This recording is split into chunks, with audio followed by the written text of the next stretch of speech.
study. So it's going to be a little different from the normal hearings that we have.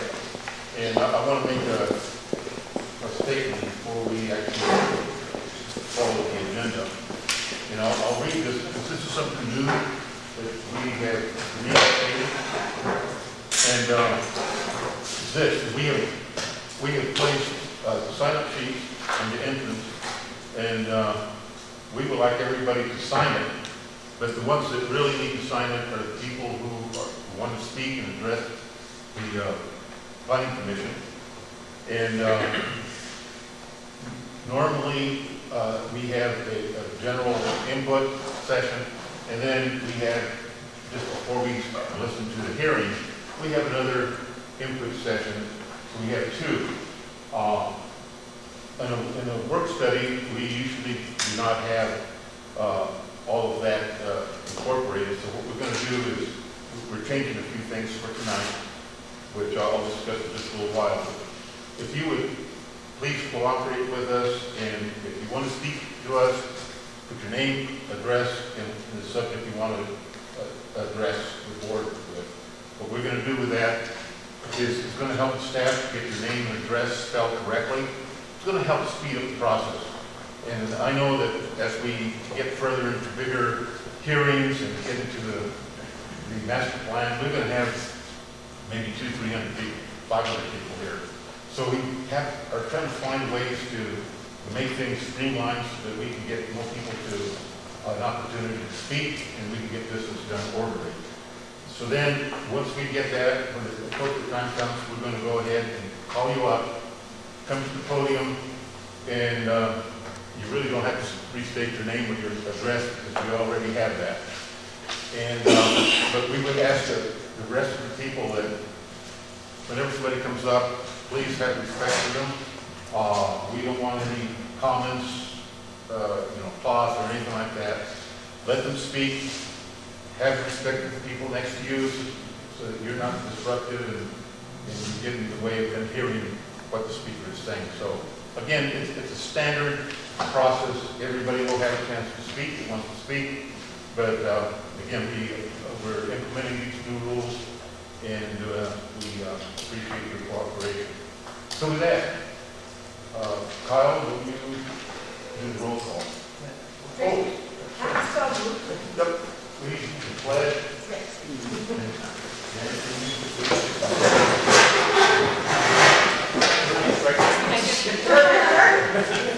I pledge allegiance to the flag of the United States of America and to the republic for which it stands, one nation, under God, indivisible, with liberty and justice for all.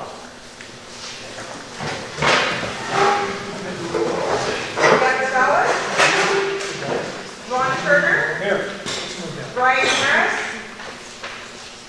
Bob Ware, Chris Richardson, Paul Wilderman, here. Mike Kellison, Here. Gavin Haley, Here. Bob Lewis. Present. Thank you. You're welcome. I will ask everyone to turn off their cell phones or the ringers so that we don't have disruption.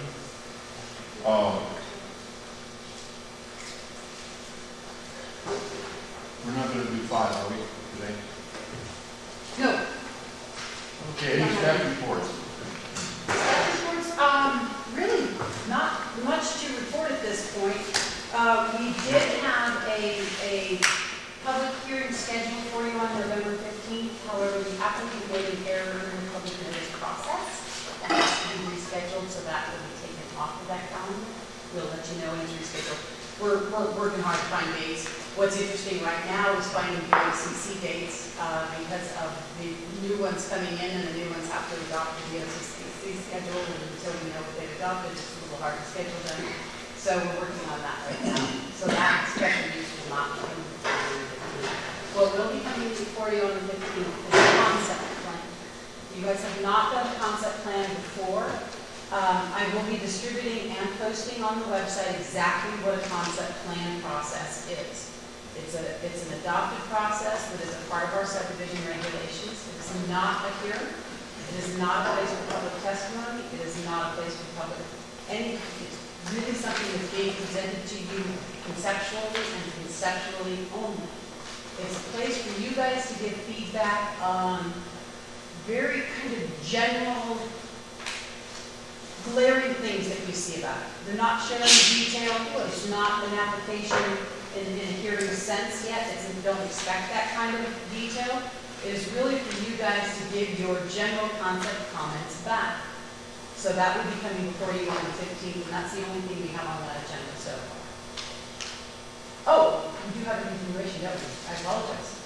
We do have a continuation of the hearing from, I believe it was October 18th. And that is the Coyote Meadows. I always want to say Coyote Hills, and it's not Coyote Hills. We have too many names that are similar in this town. So it's the Coyote Meadows minor development. So that will have been continued. It will be. Yes, it will be under, it was continued to a date certain, and that was a date certain that we stated. So that, again, will be on your agenda. Technically, it's the same meeting, we just kind of went into recess, if you will. So we'll kind of pick up where we left off on that one. We will not be distributing any packet information, because the packet information today has not changed for us. Have you gotten any response from either side? No, I did have a pre-application meeting today on the new application. Just to let you know, we now officially have, I believe it's 42 active land use applications. We are swamped. So you will be getting very busy. Fortunately for you though, probably a good portion of them are administrative for site plans.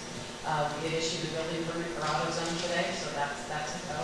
We officially recorded a site plan for Murphy Oil. That's a go. They'll probably be pulling their building permit for Murphy Oil sometime this week.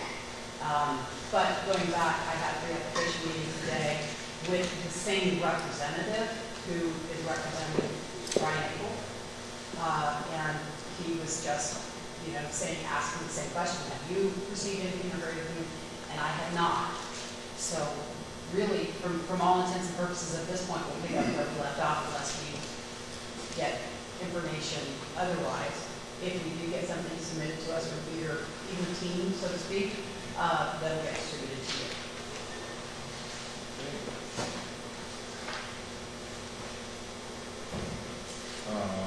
We don't have any consent calendar? No. The meeting minutes are continued. We had meeting minutes, we've got them complete to this point, but the meeting isn't closed yet, so you won't review the meeting minutes for the Coyote Meadows.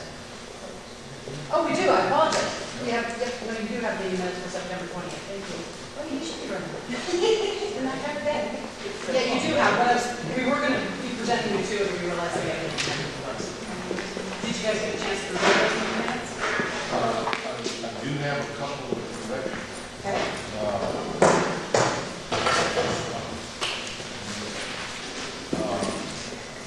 That would be in on the last paragraph. We need to change the Water Action Committee to the Water Advisory Committee.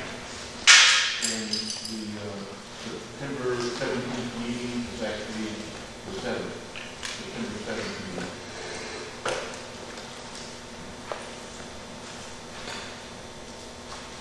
Any other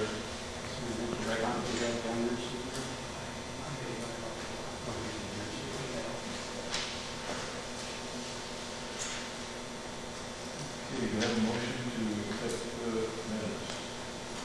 As amended. Recommended. Mr. Chairman, I move that we accept the minutes of,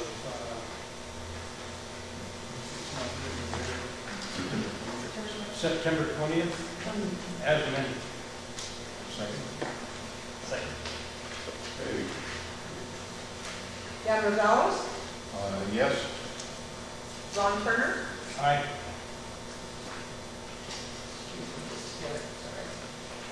Brian Harris, Bob Ware, Chris Richardson. Paula Wilderman. Aye. Mike Ellison. Aye. Dan Mahala. Aye. Bob Lewis. Aye. Thank you.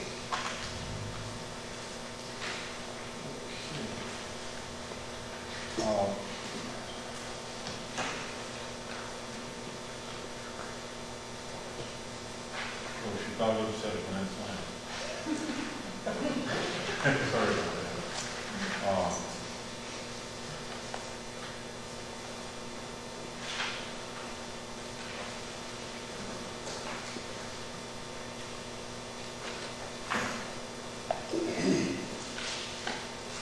Okay, I have an announcement to make to the rest of the board.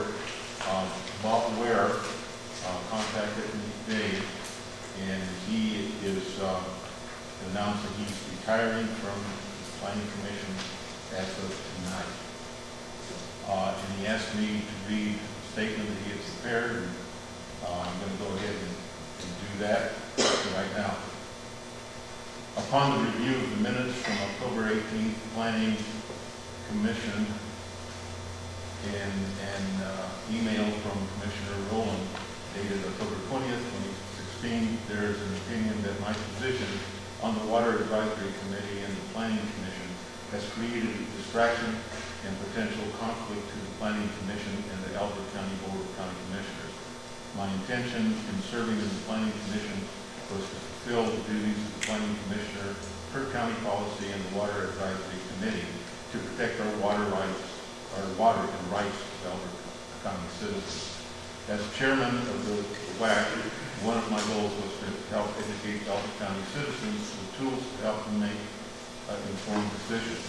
It appears that my intentions are now in question, and I believe that the time of the Planning Commission and the WAC are more important than wasting its time on this situation. Therefore, I believe it would be in the best interest for Elbert County for me to retire from the Elbert County Planning Commission, effective immediately, regard Bob Ware.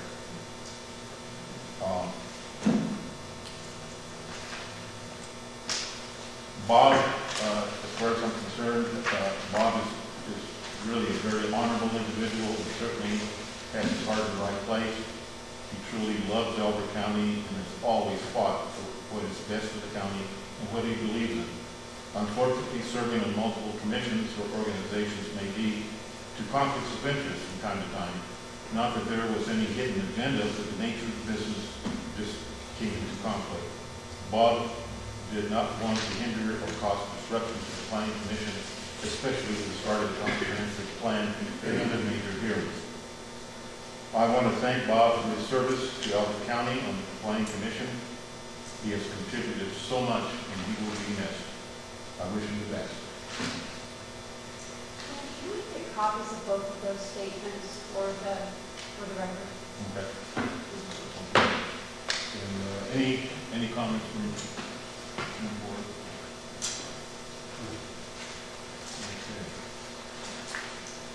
Okay. Process for tonight, as we go into the next section. Tonight's meeting is scheduled as a work session in which the public is invited to see and hear the Planning Commission conduct non-quasi-judicial business.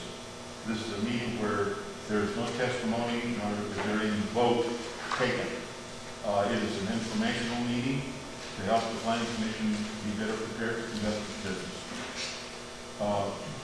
The public does not participate on the discussions of the meeting. However, we are changing the format for tonight in the following manner. During the public input, we are inviting the public to share their ideas and comments with the Planning Commission prior to the start of the meeting's business. Tonight's agenda has been split into two parts. One, open space study draft, and the second part is the Planning Commission discussion with the signed workshop. The public will be able to speak regarding these two subjects prior to the PC moved into the formal part of the meeting. The Planning Commissioners may or may not offer a response to the comments made. Again, we ask that the speakers approach the podium in a address your comments to the planning commissioners. Planning commissioners will allow the speakers to address the board without response as long as the subject matter is appropriate. We also ask the audience to refrain from making comments or personal conversations. Show respect to the speaker and not interfere with the right of the person next to you to hear what is being said. If you do need to speak to somebody next to you, we do ask that you step back room and hold your conversation back there in order to maintain order.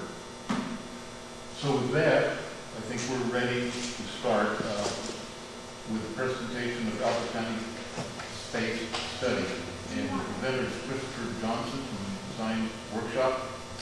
And Chris, you want to go ahead and start? Do you use general citizen comments first? Oh, no. We can call them up if you like, because we're going to retain, make sure we get this back. That's all. Sorry about that. Okay, only 3 people have subject matter. Because I asked everybody to sign in. Only 2 people have, these are email addresses. Oh, There's only 1 person that added subject matter. And only, but one of those things can have subject matter on it.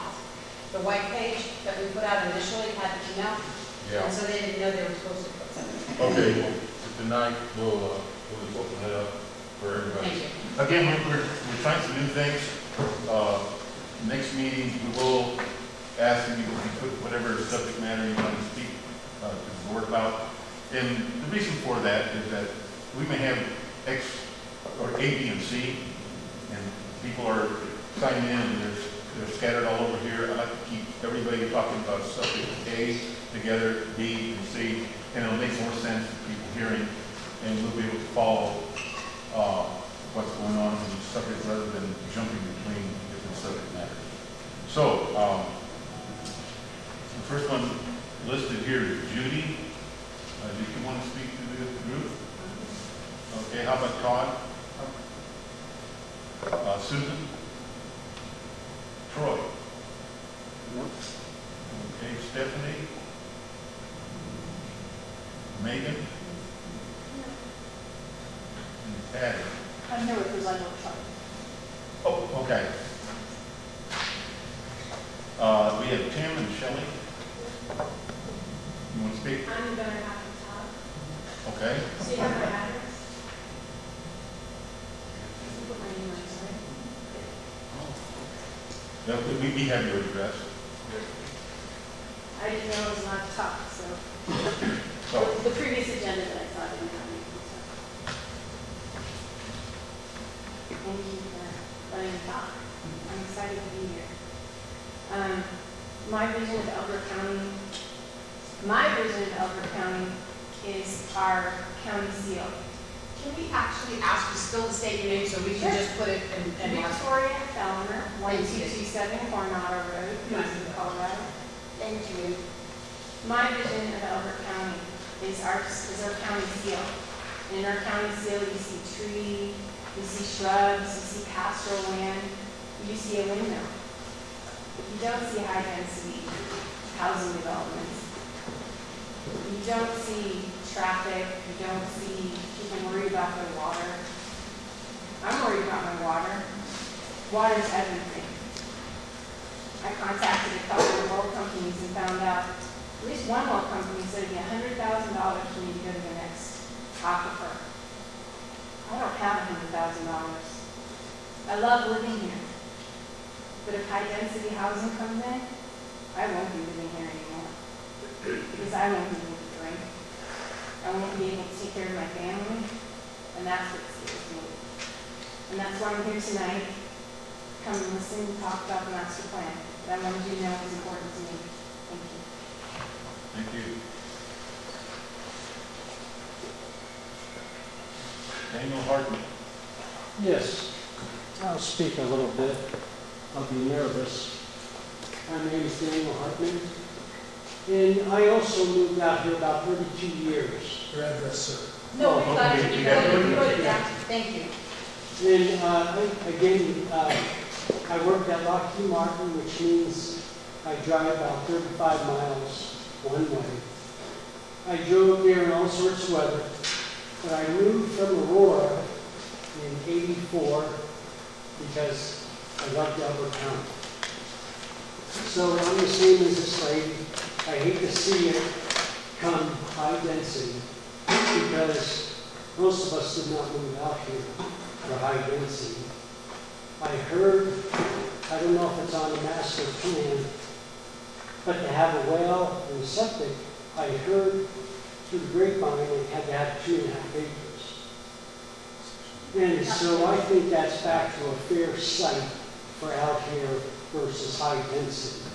I think if there's high density, the population should maybe be around Elizabeth where they want to grow, but not spread all over the county as looks like it's being populated and planned to do. So again, my kids grew up out here in Elizabeth. My grandkids come out and study deer and animals, and I hate to see that go away just for convenience for others, because the country is what it is. And if we all keep moving in and condensing, we won't have a country. So anyway, that's my input. I'd like to see, especially Elizabeth, I'm proud to live out here. That's why I stayed so long. Going to hopefully retire, or did retire and possibly die out here. And I don't want to move. And I'd like my grandkids to come out and enjoy some of the beauty that's out here. So that's it. Thank you. Thank you very much. Tim? What's your name? I'm sorry, Troy. Troy. You want to speak? Yeah, actually I do. Live All over right. there. Thank you. This has to do with the master Can plan. you state your name for us? Troy Zolkowski, Spell that for me. Zulkoski. Perfect. Thanks. Okay, and I wrote this out, so it's not going to be, not going to be real personal about it. My name's Troy Zolkowski. I've lived in Elbert County for 4 years now. My wife and I both are from smaller families from Iowa and Nebraska. And after an exhaustive search, we decided that Elbert County was a place we wanted to call home. Tonight I would like to talk about large subdivisions in Elbert County and the impact they would have. Let's say there's a hypothetical subdivision of around 1,000 homes to be built, let's just say just east of the Elbert County line off of Highway 158. No, you can't talk about that. You're, Sir, this is hypothetical. No, it's not. you're not being hypothetical. You're not being honest with You can listen or you can't, but I give my 3 minutes. us. Not if you speak about What am I that speaking subdivision. We cannot hear it. Can I ask you, what am I speaking about? You know what you're It's referring to. hypothetical. It's hypothetical. Whether you choose to shut your ears about it is not my decision. We're not going to. But these people deserve to hear it. We're not going to allow that at this time. There's an appropriate time. Appropriate time, is this not public comment input on how I feel about the future of Elbert County? Whether it's hypothetical or real. No. Yes or no? So I'd like to put on the record that I'm being denied my 3 minutes for bringing up something that doesn't exist. We're going to put on the record that it was too closely related to topic. Too closely related. So you know about it. Of course we do. You know about it. We know it's coming before the hearing, the planning commission in a quasi-judicial hearing, therefore it cannot be spoken about in this meeting. What's being spoken about? Did I mention? I mentioned the hypothetical neighborhood, didn't I? You know,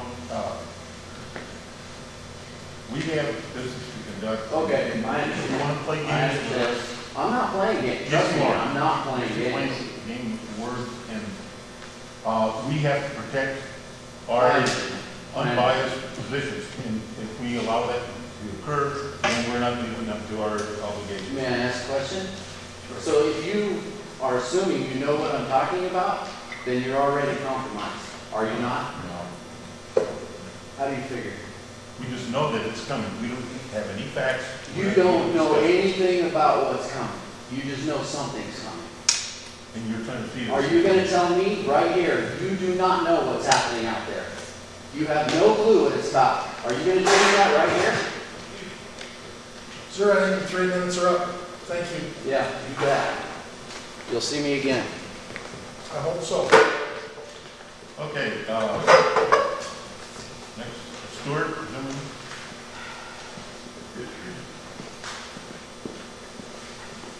My name is more of a question, I'm not sure it's the appropriate. Excuse me, sir. State your name. Stuart Zimmerman, 1315 Buffalo Grass Place. Thank you. Mine is more of a question, I'm not sure it's the appropriate time. What is quasi judicial? Okay, we have to function pretty much like a court of law, and we have to play the role of a judge in a court of law. And whenever you go into a hearing, you cannot take additional facts that you've heard on the radio, TV, or anybody else, newspaper. We have to base our decision on the testimony that's presented at that hearing. If we get any information outside of that, then we're not doing our duty. And we could be liable for litigation. We have to be completely unbiased, listen to the testimony that's given to us during the hearing, and that's what we base our decisions. That's what a quasi-judicial organization is, and those are the responsibilities that we have. And I'll tell you, it's really difficult to do that because there's a lot of people talking about things that are coming up, and we cannot be involved with that. We cannot hear, we cannot comment. And I know in my home, my wife attended a meeting. She came back and said, "Look, no, we can't talk about it." And she's respected that. It's hard because that's my neighborhood. But again, I cannot get any ideas on pro or con. And that's where we're at. Thank you for the explanation. Yeah, good point, Ron. You wanted to one of the things that when we go into our hearings as a planning commission, we do all of the investigation, we get the public input, we go through all of that, and then we come up with a recommendation. And that recommendation then goes to the BOCC. They're the ones that have the final say. They could accept our recommendation, they could turn it down, or they can modify it. The final decision will come from the BOCC. All we do is make a recommendation. Can I add to that a second, if you don't mind?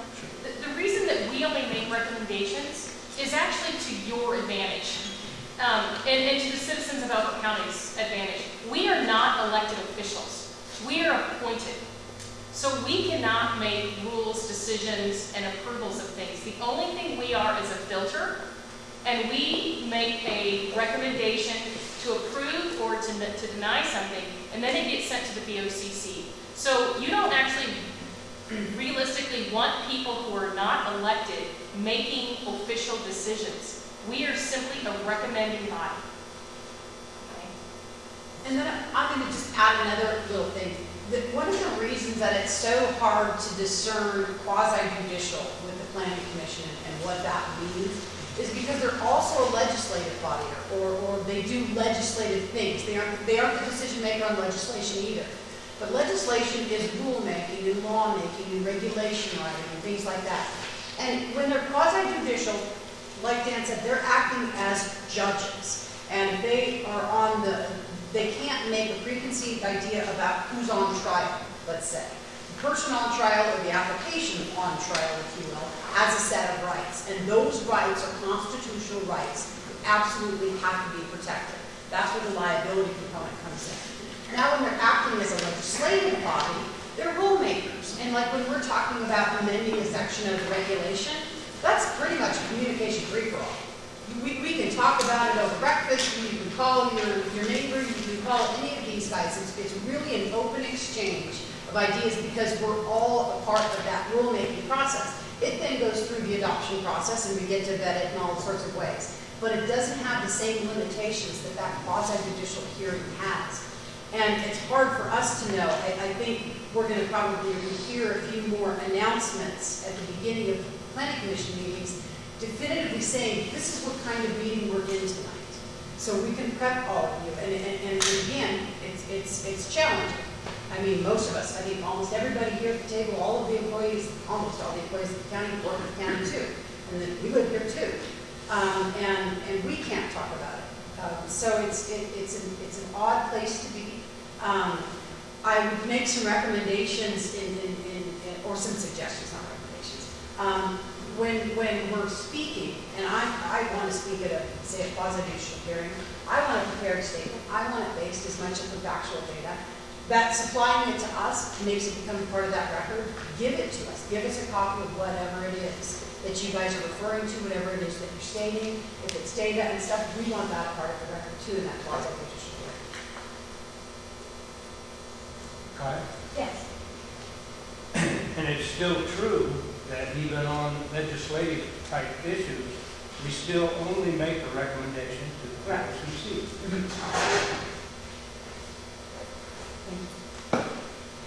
Mr. Chairman, I'd like to congratulate Ms. Victoria in eloquently making her case within the rules that we were allowed to hear it and accept it. So thanks, ma'am. Okay, the last person on the list is John Dorman. Good evening, John Dorman. We all know that in Elbert County, we have a lot of projects. People all come together, work very well together. We never have contentious meetings. We all see eye to eye, doing rapidly. I'd like to talk about the master plan project. I've had some experience in working on a master plan. I was involved in the rewrite of the housing section several years ago, and I had the great privilege of spending one night a week for 2.5 years on oil and gas regulations, which we all know what happened after. It's a very long and difficult process, and I know you're aware of that. What I would like to suggest is, because the master plan has such a significant impact on this county and residents, that you make maximum effort to share what is going on in the document with the public as much as you can legally. The more the people know, the more they'll understand, the faster the process will go. I would not suggest a lot of public comment for making suggestions on changes or items to put into the plan. The reason for that, I'm not trying to cut out public comment, but you'll end up with 500 people that will argue a single sentence. And it's very wasteful of your time and the citizens' time. What I would suggest is find a vehicle where citizens can offer suggestions for items to be in the plan. Perhaps an email process where they can submit their suggestions for proper consideration. But the most important thing, and I stress it enough, maximum exposure to the public. If they know what's going on, you folks know this, the faster the process will go and the better the product. Thank you. Thank you, John.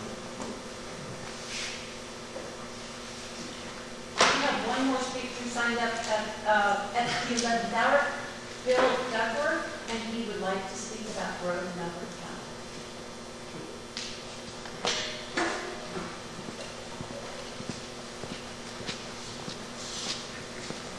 I am Bill Duckworth. I am representing the Duckworth family, new county members in Frank County. We've been here about 2 months, but my address, I apologize. No, you don't need to say it. You wrote it. Okay. Okay. My wife and I are fourth and fifth generation Colorado natives. We have just been blessed with a plot of 5 acres in Franktown. And when I've heard of changes going on in Elbert County and its growth, I myself am directly affected in my business in Castle Rock with growth. I was not into the community enough to find out what was going on, to hopefully save myself some headache. But now knowing that there are changes that are being looked at in Elbert County, I would like to come and share some facts. If this is a group of people that are fact-seeking, that are going to be making recommendations as a first seeking, I want to give you some facts to consider in the growth of Elbert County. One being, my 15-year-old daughter put this one together tonight, as we had heard about the meeting that was coming up. And her concern was, Dad, I've got to drive back and forth to school. How are we going to handle a potential of 1,000 to 3,000 extra cars on 86 or 83, depending on which direction we want to go? Sharing this with my wife. Water happens to be a concern with her. As the community begins to grow, people are punching holes in the earth to contact the water that they need for whatever purposes they are buying into. What is going to happen to the aquifers? How far are we going to have to go down to drill our wells? Those are two. The others that have been heard tonight that I've come in on is the way of life. People move out here because of the urban sprawl, the way that it has changed Colorado as natives or us that have been here for a while, see the change in the new legislation, the new laws that have been passed, the recreational substances that are being enjoyed by others. The things are changed. People are moving away from the urban area to enjoy the space, the lifestyle, the peace, the lack of growth. Thank you.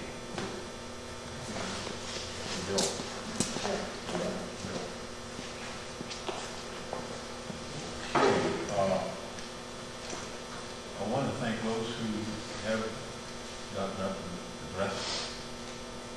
You brought up some good points, and we certainly will be taken into account and considered.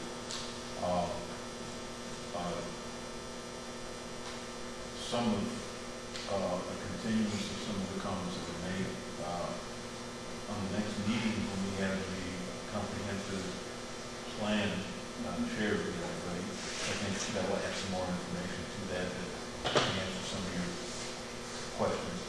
And again, you will have plenty of opportunities to expand on what you need. So with that, let's go ahead and go to our first presentation, which was Elbert County Open Space Study.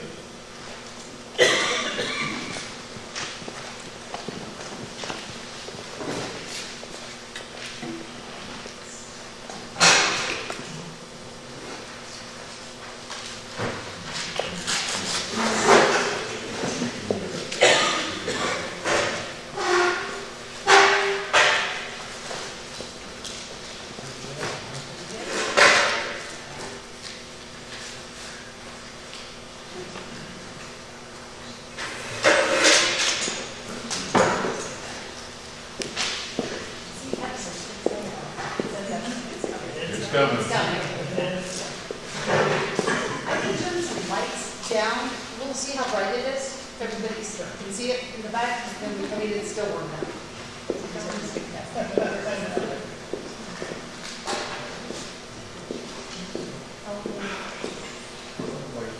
They're all there. I'll go over there. Let's see it come on first, and we'll see what we need.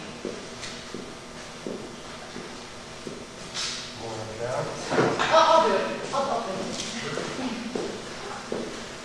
I want to see a slide come on first and see how good it looks. Is that better? That work for everybody?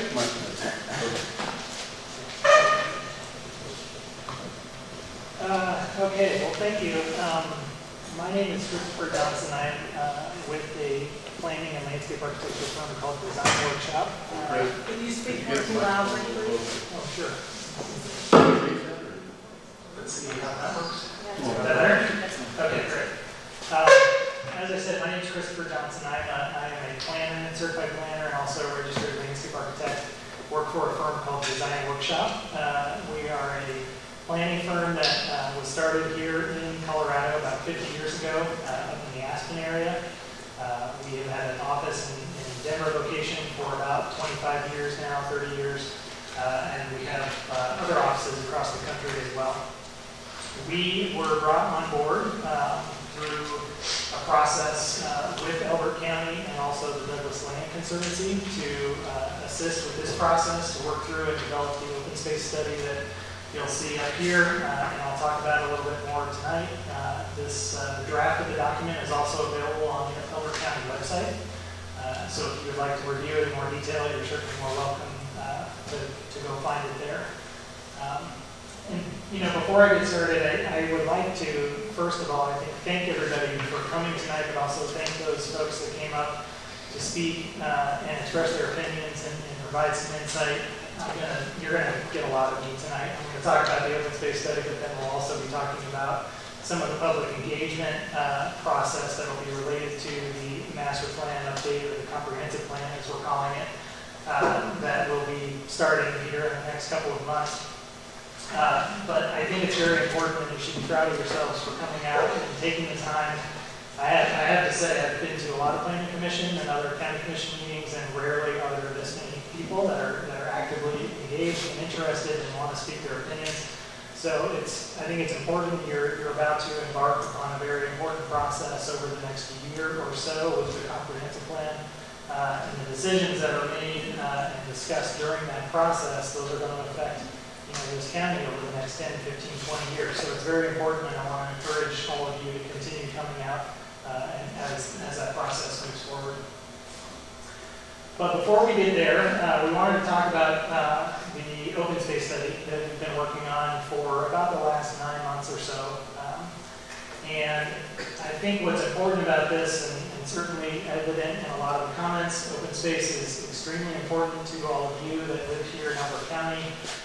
It's important to those of us that even live in the Denver area. I just moved down here from the Aspen area, so open space and recreation, being able to get outside is important, but at the same time, it's that quality of life, it's that rural character that there's a reason why you live here, and it's important to you.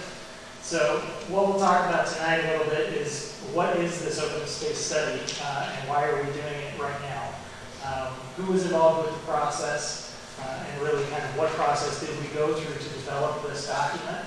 I want to speak a little bit about the case for open space and why it's important. I think intuitively you probably already understand this, but I think it's important to talk through some of the details. And then we'll get into a little bit of information of the layer upon layer. So how did we end up with a map that shows areas of high value for open space within the county? And then talk through briefly some priorities that we wanted to make suggestions and recommendations on, and some possible approaches on how future protections, and particularly how some of the goals and objectives are developed through the comprehensive plan, how those begin to speak to land conservation and open space protection. So first of all, what is the open space study? I want to be very clear about this, and it's really a tool for yourselves and for the county to better understand areas within the boundary, within the county boundary that contain high open space value, and that takes a lot of different forms, and I'll get into some of that here in a little bit. But really what we're trying to do is help give a tool so that you can protect your region's rural character, because that's important to you. It's important to the lifestyle and really the identity of this place. The open space study is a method of identifying various opportunities and guidance for future open space conservation. That includes habitat protection and also recreational connectivity across the county. And it's also a resource for private landowners to think about ways that their land can be managed in the future in the face of changing economies, growth pressures, all the things that we've been talking about, and that are on the front of your mind. What it is not, and I think this is also very important, is it is not a plan for the public acquisition of private lands. This study is really an assessment of open space value that takes many different shapes, but it is not and does not provide for any recommendations on public acquisition or anything of that nature. It's also not a method of identifying individual parcels or landowners within the county. And it's certainly not a means of restricting private property rights or future development potential. Now, that can also certainly be discussed, and going forward, as part of the master plan process, there may be objectives and regulations that start to limit some development potential, but there's certainly no reason that open space conservation has to be in conflict with certain types of development. There are some synergistic relationships that can happen there. So why are we doing this? I think many of you have been speaking to this, that the community is growing. There's tremendous development pressures that are really starting to hit, particularly now that we find ourselves on the other side of the Great Recession. Elbert County is predicted to be the fastest growing county within Colorado over the next 5 years. That comes from the state demographer's office. There's a lot of residential subdivision development that is folks that are living there, maybe commuters serving the Denver, Castle Rock, Colorado Springs metropolitan areas. There's also energy development, and that's something to think about as well as community residential development. The largest wind energy project currently slated for Colorado, which is being proposed by Xcel Energy, the Rush Creek project. Half of that lies within Elbert County. So conceivably, there's a number of 150 to 200 wind turbines that could be potentially located here in the county. There's transmission lines that are associated with that. So, there are benefits to renewable energy. There are also some challenges associated with that. And then there's, of course, traditional oil and gas exploration as well. We sit on the southern end of the Niagara-Denver-Julesburg Basin. So the resources here are not as great in a place like Weld County, but they're certainly here, as I'm sure you all know.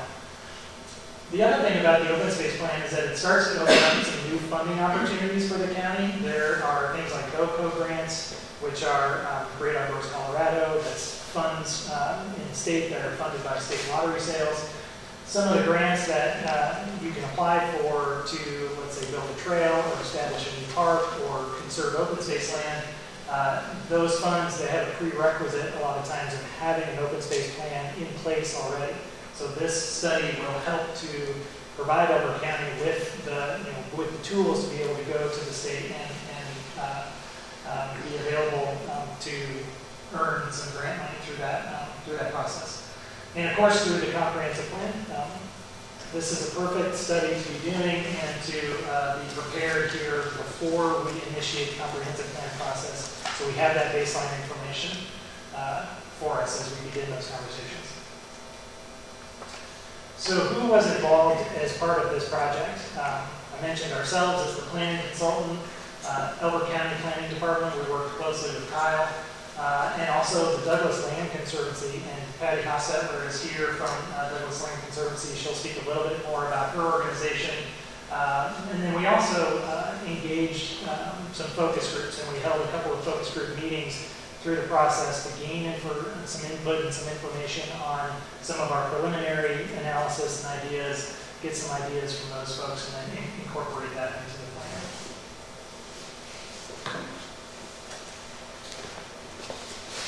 Good evening, thank you for having us. I'm Patty Hostetler, I'm Executive Director of Douglas Land Conservancy. We're a nonprofit land trust similar to the Nature Conservancy, but we focus on a local level of Douglas, Elbert, and Jefferson counties, protecting the natural character, habitat, agricultural, and open space values within that region of Colorado. We're made up of concerned citizens based in Castle Rock. We've been around since 1987. We protected 22,000 acres through conservation easements in this region of Colorado since then. Recognizing the importance of a regional approach, we have the opportunity to, from a private foundation that provided a grant to fund this open space study. And through communication with the planning department and the selection process that we went through, we selected design workshop to help complete the study, hopefully adding guidance and opportunities to Elbert County and the citizens of Elbert County. We work with governmental entities on conservation easements concerning land for public recreation, wildlife habitat, migration corridors, open space and agricultural properties, as well as willing landowners. And so we thought that this was a great opportunity to provide additional information to the county that they didn't already have. So with that, I'll turn it back over to Christopher and let him continue with this, but thank you for having us, and we're excited to see the completion of this study.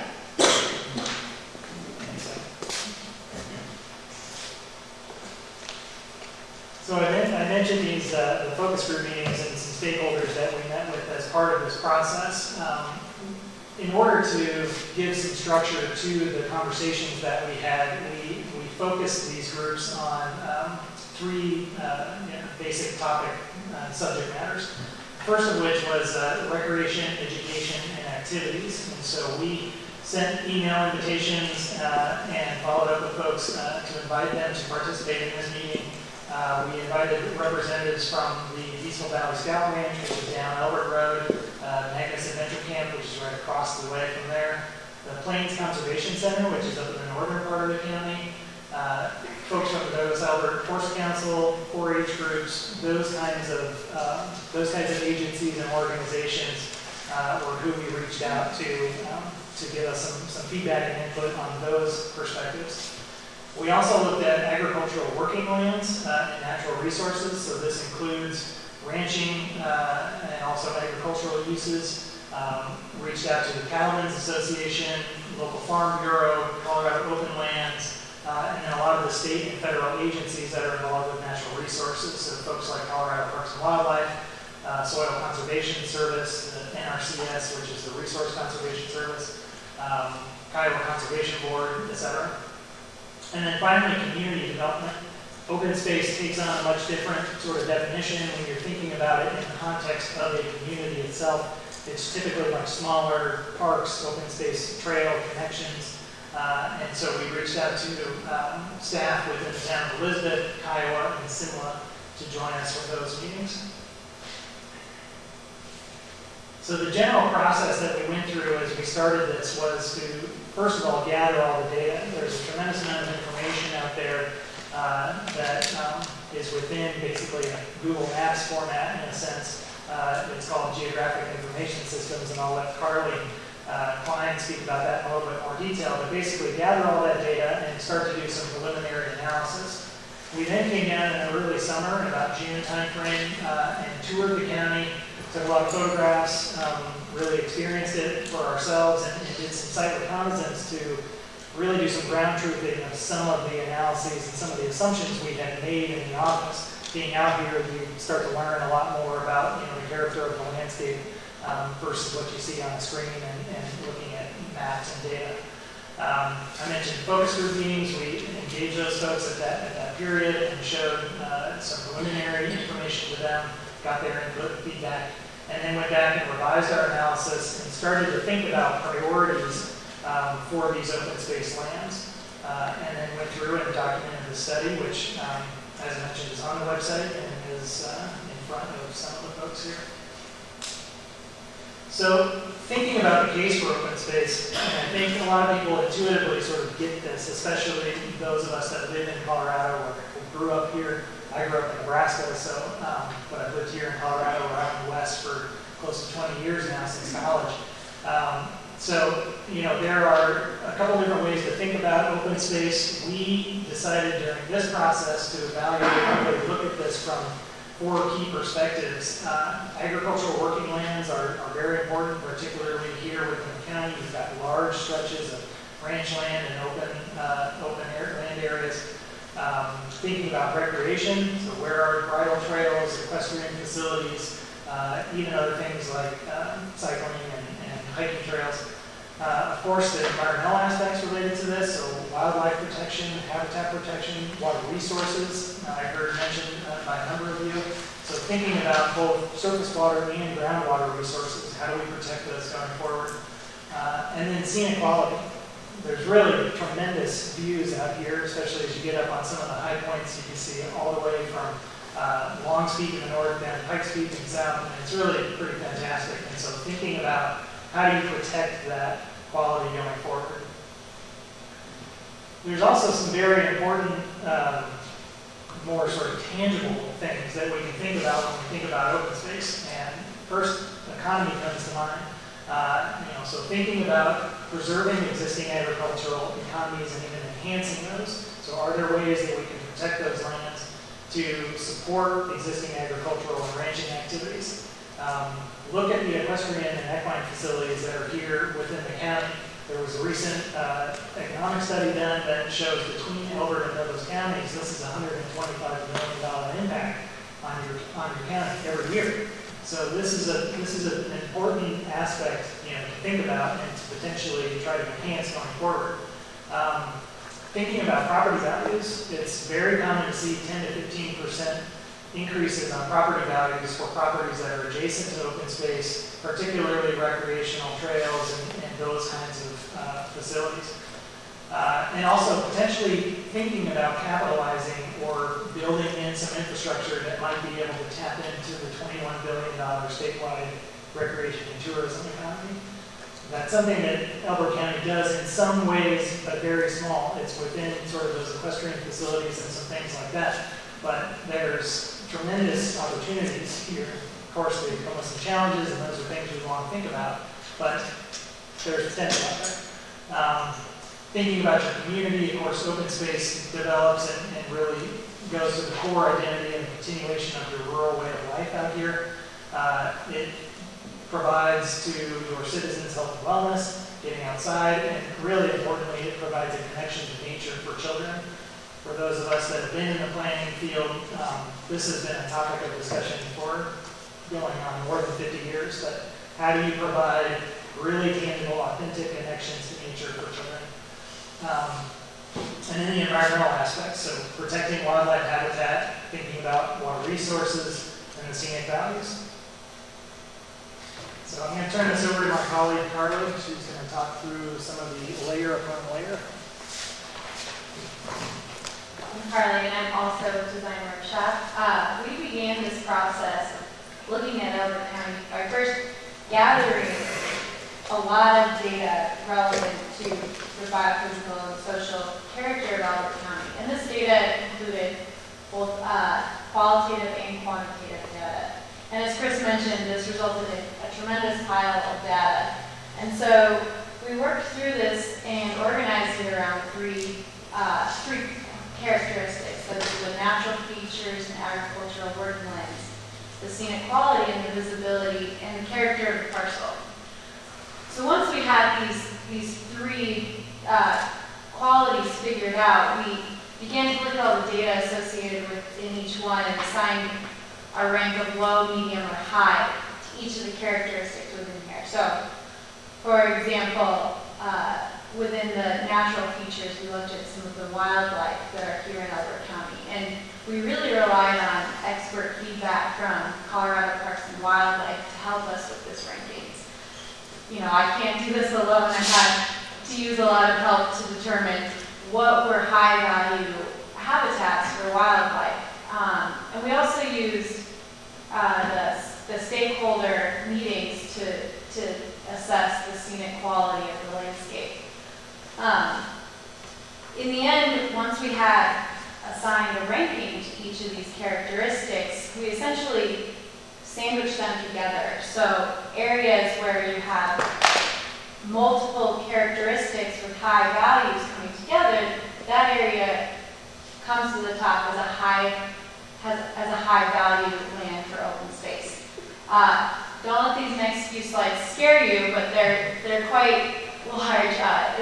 There's just a lot of data that goes into analyzing the landscape. But for example, for the natural features and working lands, let's see. If you look up here to the wildlife habitat, these wildlife concentration areas are very important, and so we weighted them higher with a 20% influence.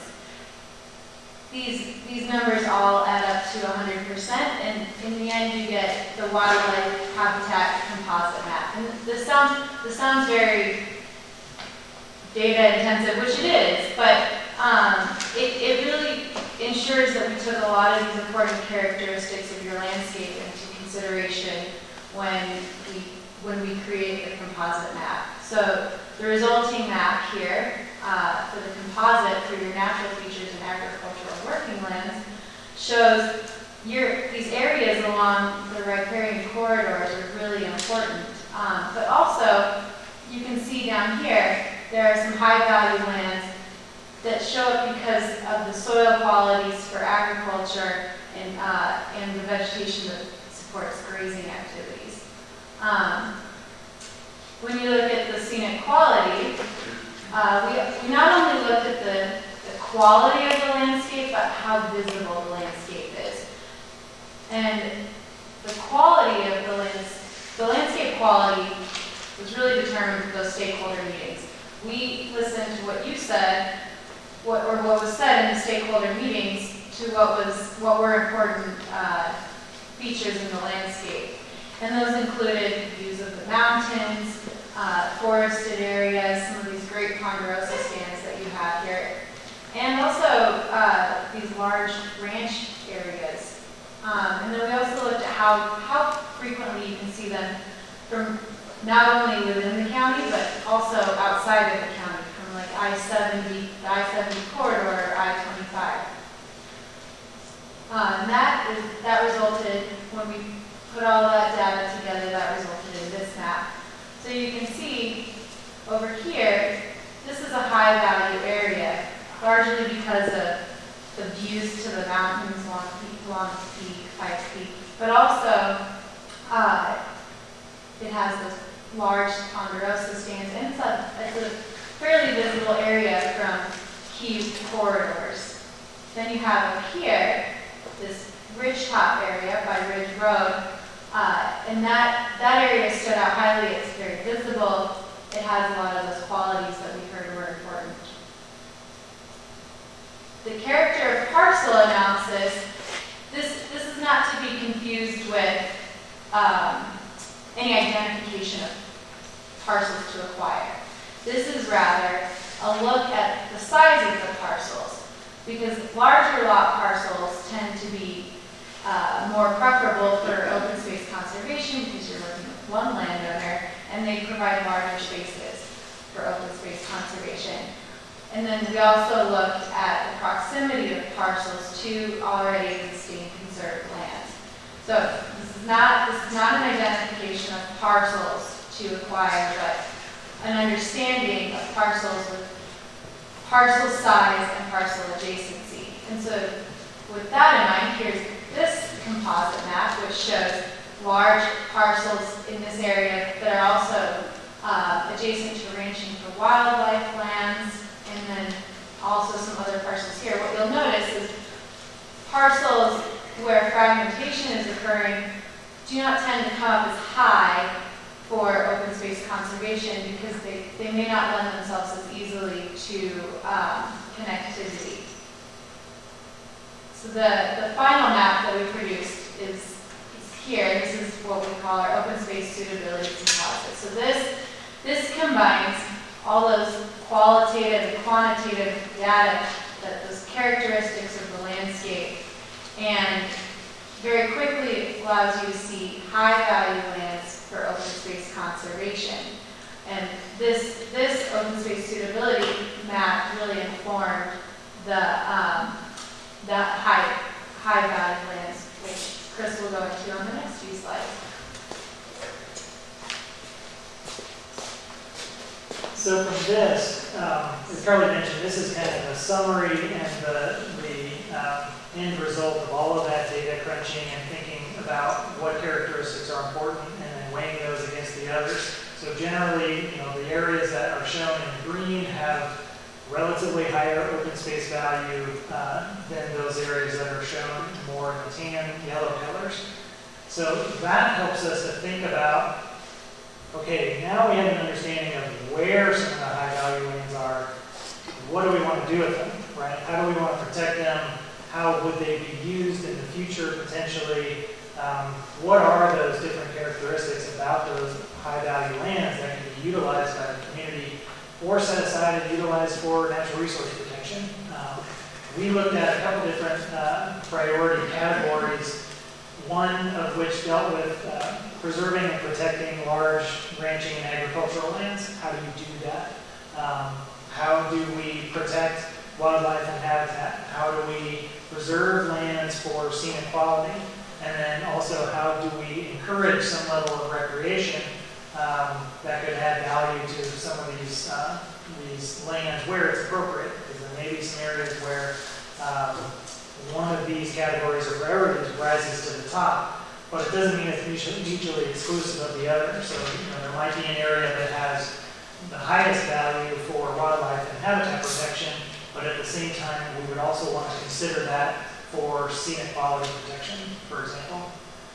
So we went through, and again, this being a study, we didn't want to provide too much detail or too much sort of, you shall do this, you shall not do that. What we wanted to try to do was provide an overview and provide some recommendations and suggestions about how this could evolve over time and how it might get defined in more detail during the comprehensive plan process. So this map goes back quickly, taking this as our baseline understanding of where those high-value lands are. We started to apply those different priorities to those high-value areas. And so we start to think about what areas might have the highest priority from a agricultural and working lands perspective. The riparian corridors really start to highlight themselves as being important from a wildlife and natural resources protection perspective.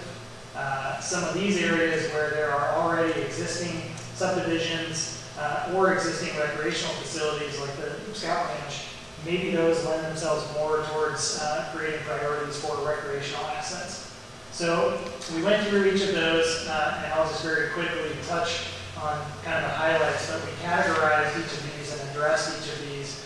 So this Northwest Elbert County area, these recommendations and approaches for conservation refer to that location there. So thinking about clustered development to where you don't have houses spread all the way throughout a large area, you cluster those areas and then you require set-asides for publicly accessible open space within the subdivision. Thinking about developing recreation greenways and connectivity between some of these subdivisions, and particularly as you get down to places like Kiowa and Elizabeth, where you already have an existing community infrastructure, and you want to be able to tie into that.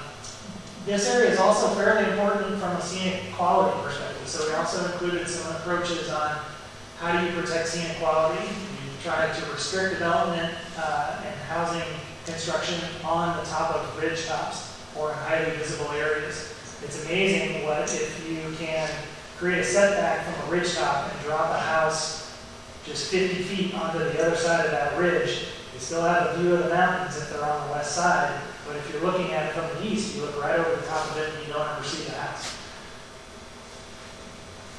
So the next area we thought about and talked about was State Highway 86, but also this connection here. One of the outcomes from our discussion with the representatives from Boy Scout Ranch was that a lot of people use Elbert Road, and there's a cycling 50-mile circuit that a lot of people will use for road biking, and creates a fairly dangerous situation with vehicle interactions. And so thinking about how can some recreational infrastructure potentially be incorporated within the right-of-way as roadway improvements occur.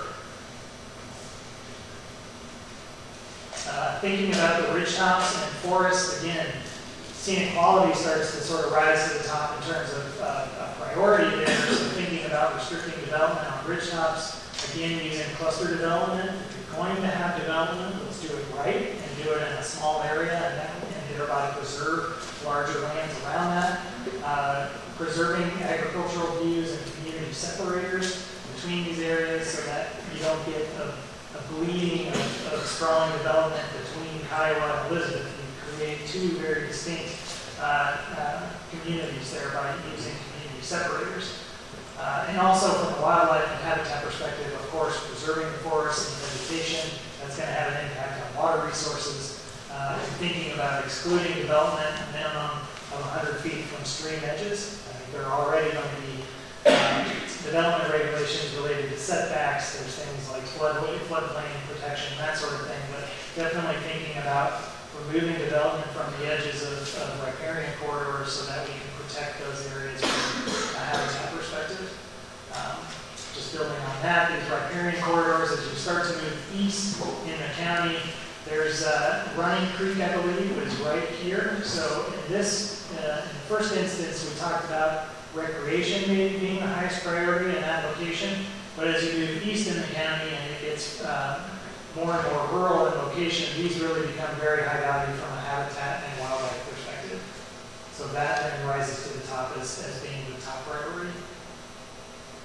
And then finally, thinking about agricultural lands, how do we work to protect some of these large ranch areas, maybe through conservation easements or partnerships with state and federal agencies, thinking about subdivision ordinances that will help prevent fragmentation of larger agricultural land parcels, and thinking about those opportunities. So again, this study was intended to be really more of a guide, a tool, a baseline inventory of what exists today, so that as we go forward with the comprehensive plan process and gathering input from folks on that, we can have something to work from and help identify those. And then really get into the nitty-gritty in terms of those priorities and certain approaches. How do those then get codified within that document as a goal and an objective, and potentially a regulation down the road.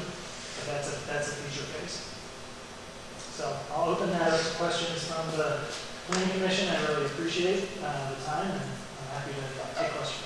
Chris, could you expand a little bit on how you utilized this open space study in the comprehensive plan? Yes, I'd be happy to do that. So the comprehensive plan process is going to be, at times, it's going to be similarly data intensive, where we are going to try to pick the county apart, so to speak, in many different subject matters. So we're going to look at open space and natural resources. We're going to look at existing land use and development patterns. And we're going to look at transportation. We're going to look at civil infrastructure, so things like sewer systems and electrical grids. So we're going to need to analyze the county in all of those different sort of incremental ways before we start to piece it back together. And so this plan will help us. Really, we've already done the homework on the open space and natural resources section. We can be very efficient as far as going right to this document and working through all of that, looking at some of the recommendations, looking at some of the potential approaches going forward, and then start to weave that into the various alternatives that we will develop as part of the comprehensive plan process, looking at land use and growth patterns. Does that all concentrate around existing communities? Does that start to spread out into the county? Do we look at existing interchanges and things that are already out on I-70, where particularly energy development or other uses out in some of the more further eastern parts of the county, if those start to come online, how do you provide the services and jobs and the other things to provide for those types of activities out there? So we look at existing interchanges as a hub for development so that we're not getting development sort of across the county. So really this will, I think, act kind of as a baseline framework for us to work from. It certainly is not going to be the only thing we refer to or look at, because there's a lot of other perspectives that are going to have to be addressed and thought of as part of that process. I appreciate a lot of these maps in here, and I think it would be incredibly valuable during the master plan process to have some of these maps available for people. I know they're available on the website, but just when we go through master plan meetings, because oftentimes what people want as far as preservation of open space, and I mean, I'm the same way, you want the preservation of open space to mean the space right by my house. Right.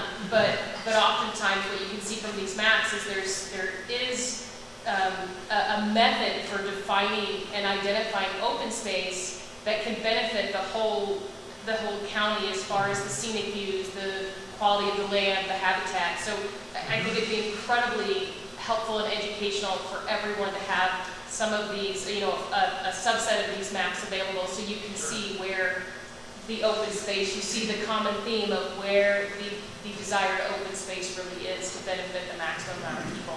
So this was a good educational study.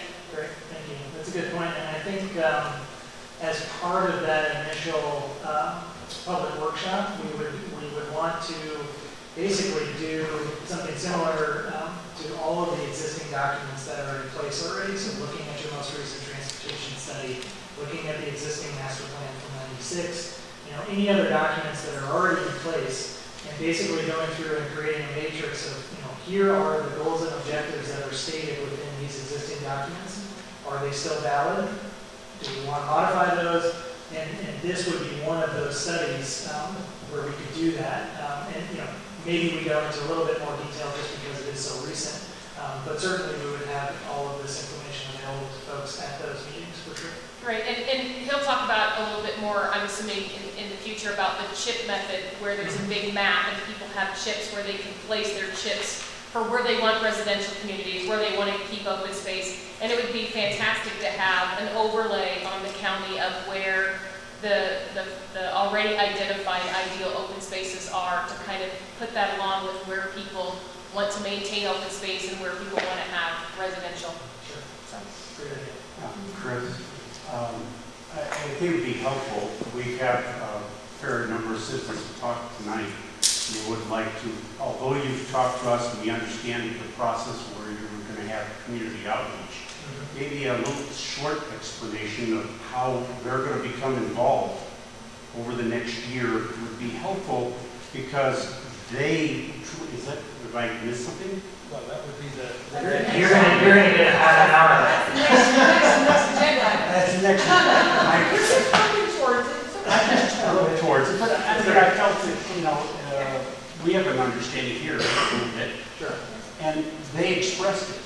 So, Yeah. maybe the next agenda item, Dan, if you want to do that, I'm quite willing to go along with you.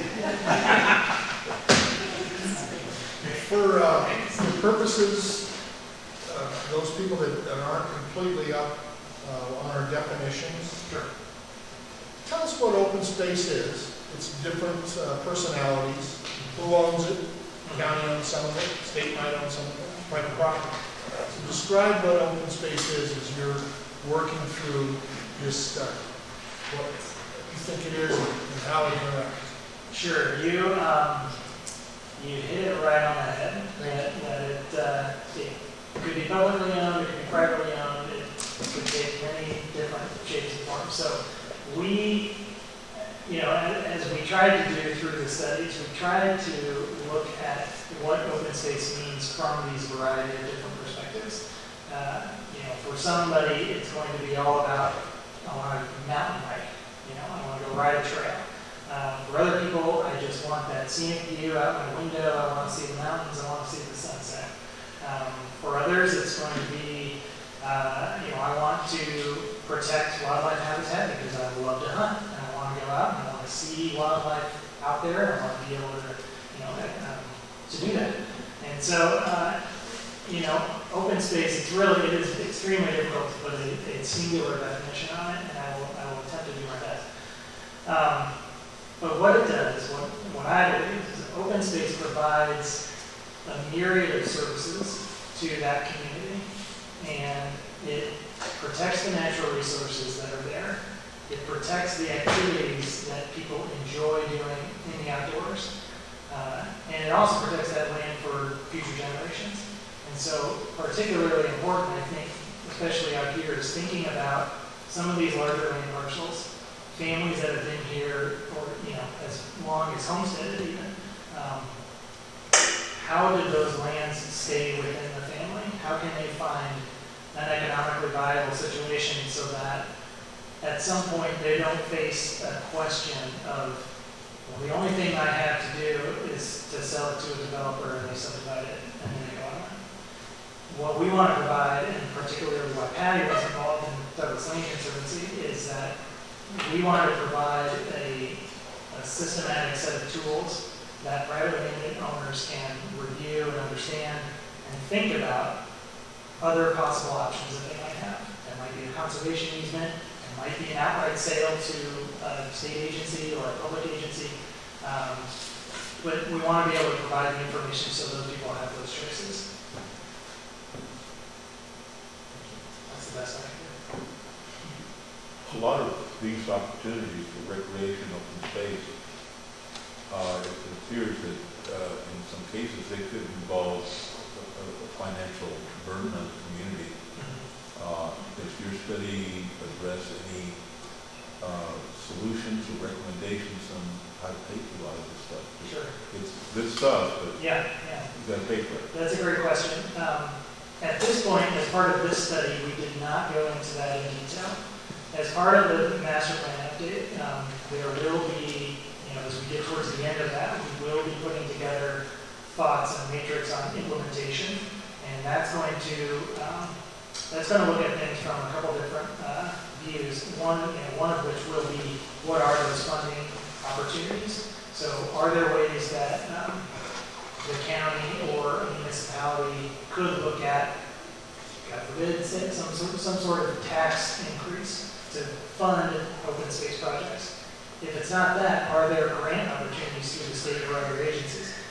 We're going to look at a variety of different tools that you as leaders of your communities can use in order to find the funding. And there may not be opportunities. There may be ways, or there may be times when the funding just isn't there, but the vision is there and the idea is there, and if enough people get behind it, then the solution will be there and it will come to the top. But as part of the master plan, we will get into a lot more detail in terms of funding and implementation steps. I'm going to kind of just make a comment. How did we hook up on this originally? I forget how we ended up. We had an opportunity, we ran across a private family foundation, and you and I met previous to that. And Douglas County did several years ago an open space vision plan, where they were protecting the scenic byways along the I-25 corridor, the Highway 105 corridor, things like that, identifying similar lands as this open space study did. And then from that, being able to leverage Great Outdoors Colorado lottery funds to acquire some of those lands. And then they went as far as adopting an open space sales tax to acquire those lands and place conservation easements with our organization, who's not a governmental entity, but a nonprofit that holds and defends those conservation easements in perpetuity. And so we got to talking about that, and then the opportunity came up right after our discussion as to how we could help our county. And this foundation came along and was willing to fund this study through Douglas Land Conservancy. And so that's kind of how it all came into play. Great, thanks. So I remember that. Yeah. And I wanted to kind of share a little bit of my role was less than I wanted it to be in some cases in actually working on the study. When I got on board with Elbert County, I was the one that did that economic impact study on the value of the horse for Elbert County, Douglas County. It was $125 million. And I did that as the director of business development when I was working at the horse park. I came to the county and said, I want to do this for the county, we do nothing. And I sat at this fairgrounds and I had clipboards and I interviewed and I sat outside Big R and I sat out everywhere to gather that data. And then I came on board with the county and began researching. One of the things that we had done poorly in the past, and it's just something that all counties in the growth stuff that we went through, was we certainly had some open space requirements, if you will, for subdivision. And in many cases, it was pretty good open space. Some cases, it was literally their kind of conjunction with easements and utility lines. I mean, they got away with a lot of exchange. I mean, we're talking about the 80s. No real fault to anybody, but open space had a very different value to people at that time. It was just different. What was also true is that in many cases, a third party, and what Patty, and you jump in and correct me if I'm wrong, but Douglas Land Conservancy serves somewhat as a third party holder of good quality conservation easements that they can defend in perpetuity. which means if somebody 20, 50, 40 years down the road wants to develop that, they can defend that open space because that's where it lives now. And in our subdivision requirements, our open space often ended up in the hands of an HOA that went away. The open space went to tax sale because it never actually got zoned as open space. Some of it we hold. The county actually holds vast oddball shapes of open space that surround some subdivisions, and those subdivisions don't even know the county owns the land. So it's this really mishmash quilt, if you will, of open spaces that have various definitions tied to them. And my vision, and of course it was mine at the time, open space is like my thing, was I really wanted to get a handle on kind of what we had as value, and as we go into that master plan, and make it a really strong priority and be able to assess what we do, because we do have some oddball stuff, and figure out how to capitalize on everything we could going forward. It's an economic development component too. I can say at the end of my road, and I see horse trailers moving en masse to go to Douglas County because there's no other right horses, unless you've got lots of private ground. And so those components, we need to capture that. We'd like to draw some of those people to our county. They'll buy gas, they'll buy lunch, and things like that. We don't have day trips captured to this county. And it's a pretty good place, and obviously we love it. And inviting them in for the day is not a bad thing. Having them leave some money, and we don't even have fun. So, anyway, that's One more thing, Kyle. One of the things that Christopher mentioned about the study opens up the opportunity to rate higher in the grant process through Colorado lottery funds for open space acquisitions for public recreation or habitat protection. But with that, if the county were to apply for grant funding from Great Outdoors Colorado, they would require a third-party entity such as a land trust like us to hold conservation easement to ensure that that property is protected in perpetuity and dealt with and taken care of in the way that it was intended when the application for the funding was made. So that's another perk of having a third-party land trust hold those conservation easements, ensuring that in perpetuity it stays exactly as it was intended. And so they're also leveraging those funds that the Colorado Lottery provides. Chris, question for you. Yes. After hearing what Kyle just said, I read through this pretty quickly online. Do your maps include the holders of existing open space in Elbert County? No. Do you have maps of existing open space in Elbert County? We have data that comes from various state and local resources that provides, it doesn't necessarily specify the landowner or whether it's open space, but what it does is it does provide enough information. So is it held by Department of Natural Resources, or is it, there is some information that we have that shows state lands, school board lands that are leased for ranching for wildlife program. So what we do have is we do have a framework map that shows areas that have some level of protection. So that doesn't mean they are protected forever, because it could be a lease that is renewable at any given time and could change from ranching for wildlife to oil and gas exploration. So what we have is a pretty basic understanding of what properties are out there that already have some level of protection, whether that be public ownership or some kind of overlay on that property. I'll add on to that a little bit, and Patty, this was kind of one of our struggles early on, is that there isn't a centralized database, so to speak, that says, these are all the easements, these are all the conservation easements that exist in this county, because they can be held by the Nature Conservancy, they can be held by the Cattlemen's Association, they can be held by all these different entities that any private landowner has the right to engage with. So we don't, the best way, and I capture them the best I can, I've got a message up at the recorder's office that says, anytime one of these gets recorded, please bring me a copy. So I can start cataloging what we can at least attempt to be aware of.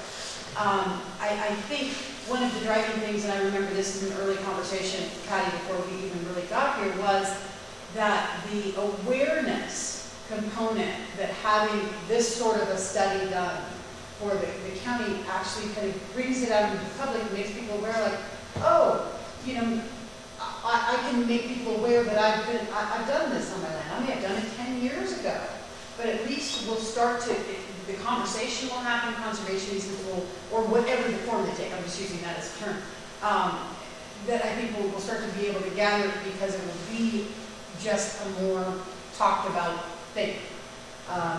So, I mean, I can list off half a dozen that I'm aware of, and I'm quite certain that, I mean, you know, like a certain area, and I'm quite certain that there are a great deal more.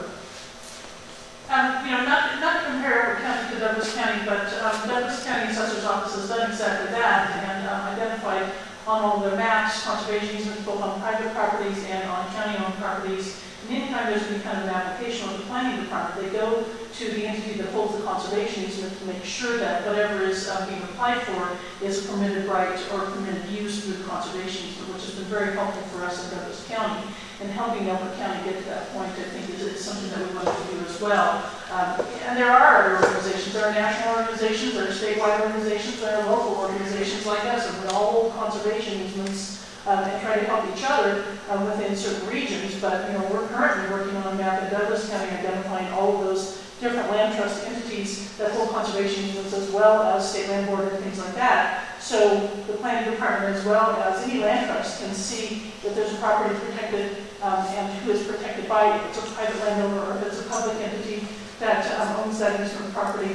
And maybe it increases the value of protecting the land that's adjacent to it or something like that. And in some cases, we don't know. We might be working with a private landowner and don't realize what his neighbor next door has entered into a conservation easement with another organization, in which, you know, again, protects a bigger chunk of land through possibly different entities. So it's very helpful to identify those things from this study as well going forward for the planning department and the planning commission and BOCC as well. Patty, Yes. on those conservation easements that you are starting to detail, do you have all the specific regulations or the specific issues that they put forth to create that easement in your database? Yes. And so, you know, we're looking at a database on the easements that we currently hold, but, you know, and then also going into, you know, state and governmental restrictions and things like that that go into the conservation easements too, entering that into the database, but also making sure that, you know, we're able to manage and steward and defend those conservation easements in a proper way going forward and having that documentation available. We have to be, all land trusts that provide any kind of opportunity for private landowners to enter into a conservation easement that has any tax deductible component has to be certified with the state of Colorado. And eventually, we're nationally accredited with Land Trust Alliance, which is our governing organization. I would envision that in the next several years, those land trusts that offer any federal deductions that are associated with conservation easements will have to be accredited nationally with Land Trust Alliance as well, which is what we are, and most organizations that are working within this region of Colorado. Kind of. As a starting point for Elbert County, could we at least start identifying the land that the county owns? Honey, I did that probably 3 months after I got hired. Do we have a map? A map, no. And I'm kind of sassy about that. It was a long, hard job. And we have very oddball sizes. Do we have it on a map? No. Would it be quite easy to put it on the GIS layer from an expert that I know? Probably. Yeah, we could make that happen. Because that would be helpful for us to at least. Yeah. We own very few tracts of any size. Most of it is incredibly small. The tracts that are of any size, if you will, are generally the open spaces that reverted back to the county when HOA failed or something of that nature. They are still worthy. The challenge from our perspective is that when that subdivision was contemplated, that open space was considered as a part of the whole equation. And so we have a vested interest in maintaining that open space. Right now, as you said, we don't have resources to maintain it in any meaningful way. We don't mow it, we don't, and I'll tell you, it's yeah, I can't. Long answer. Should we move Well, on? thank you for You finished with this? I'm finished with this, I'm ready to turn it Mr. back. Chairman, I would recommend a 5 to 10 minute break. Let's do the 10-minute break, then we'll come back and we'll do the kickoff meeting for the comprehensive plan. What I'd like you guys to do though is, we'd really actually like some sort of it's not really a motion, it's not really a vote. We just kind of wanted to get an expression of support for this study. It's sort of a, I don't know. Yeah, straw poll would be fine.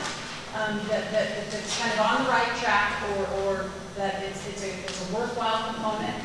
Because there was matching funds associated with it too. The county put the 20,000 forward to match the Terra Foundation 50,000. And we certainly love that in the sense. Want to call a vote? Just raise your hands. We need a motion, Chair. Go for a break. Let's do this and close this one out really quick. How about just an opinion from everyone? Yeah, Instead just of- an expression of. Yeah. All the way down to the end of the tape? No, I feel this, the form has been designed, seems to be working. At least it maintains certain decorum. And as far as, the meeting, are you talking about? Talk about that plan. You're talking about That study. Okay. Move it on, I'll give you my plan in a minute. Just a quick comment, I believe it is well worthwhile. Right now, what I see this plan doing is just identify specific areas of potential open space, but certainly doesn't have any teeth to it to create open space. And so that would behoove the county to work with Patty and various other organizations to try to create more open space. As far as I know, there are no bike paths in Elbert County. There's some easements in some of the subdivisions where I could ride my horse if I wanted to, but sometimes the easements have fallen, the fences have fallen down. So, I see open space in areas in the northwest section that could be created, but it doesn't tell me exactly how we're going to create that. I think the study's a real good study. It certainly gives us a basis to create a foundation for a lot of the things that we're going to cover in the comprehensive plan. And I think it certainly sets the tone for many discussions that we'll have with the public. And I'm for it. Good. So I think I made it clear earlier that this is going to be a powerful study when looking at the master plan. I think if you would have had everyone in this room write down a definition of what is open space, it may not have been exactly what is in here, but it definitely helps to identify what is open space. It has an agricultural value, it has a recreational value, it has a habitat value. And although it's all in our mind that that's what open space is, it really helps to put it on paper to say, this is what open space is, and this is where we want open space to be.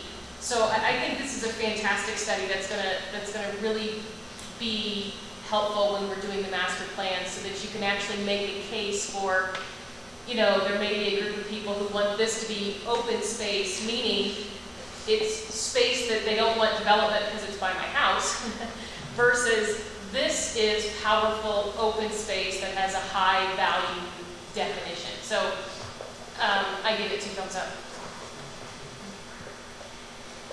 So for me, this is missing a few things. I agree that it will become a powerful piece of the comprehensive plan, aka master plan, as we refer to it within our county guidelines. But what's missing for me, it's very colorful, and it gives an outline of what a conservancy, for instance, would like to see done with the county's private resources. I didn't get the internals from the focus groups. I like to see that. I had 6 cattlemen, I had 3 businessmen, I had, this many environmental groups, and these were the responses. So I get to see a little more of the micro instead of the 30,000-foot launch. I think it's a good start. I think we need to, the public needs to know that most of what passes for open space today is actually land that's deeded to private property owners and is their sole use. And I'll use as an example, I hear people say that Pawnee Hills has open space. It's actually a deeded easements around the property. And it's several hundred acres, it's miles of trails. Yet Ron can't get on his horse and ride on it unless he's a property owner or a guest of a property. The county owns a lot of land, but as Kyle has pointed out, none of it's connected, and none of it, if you were camping on it, you would probably be removed by the county, saying, no, yeah, it's our public property, but we've not set up any way to do it. So open space needs to be defined as we're using it now, and as we're going forward with it as part of that comprehensive plan, so that developers and environmental groups and the citizens at large can see the change, the evolution that's going to take place. If we do this smart, we'll probably have some conservancies, we'll probably have bike and horse trails, so somebody could get on their horse over in the Running Creek Basin and have lunch here in Kiowa and be back home in time, early afternoon before the thunderstorms come. We don't have that yet. We have no way to get there from here under our current understanding of open space in Elbert County. So we need to see that evolution, plan for it so everybody understands it. And those are just the items I think are missing, and we can pick that up in a comprehensive plan. Thank you. Yeah, I think excellent points raised. It's certainly useful. It's a good analysis of kind of the baseline, what we have, and what we're dealing with. Obviously, the next step is to roll that into the comp plan, do some analysis on that, and figure out where we go from here. So there's a lot still yet, that we need to decide, based on what we currently have as a baseline. So for me, it's exciting because it's the first of many studies and many analyses that we're going to do over the next year. So it's it's kind of our first opportunity to see what we're going to be seeing a lot of over the coming year. So yeah, I'm excited about it. It looks really good. Excited to move forward with you guys in the future. Sure. Okay. Yeah, I'll give my chance here.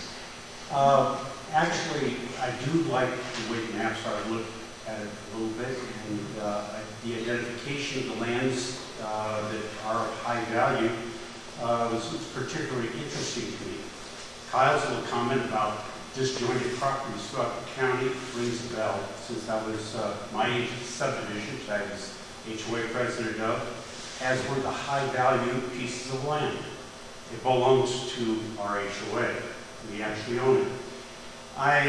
From the standpoint of Running Brook Estates, which has the entire Running Creek or Running Brook as it goes through our subdivision as common grounds, I look at it and I say, how, in your experience, do we incentivize people to want to join into a conservancy or create a conservancy within the county to take these disparate pieces of land, which are disjointed, to say, yes, we'll throw in with you, it isn't going to be just private.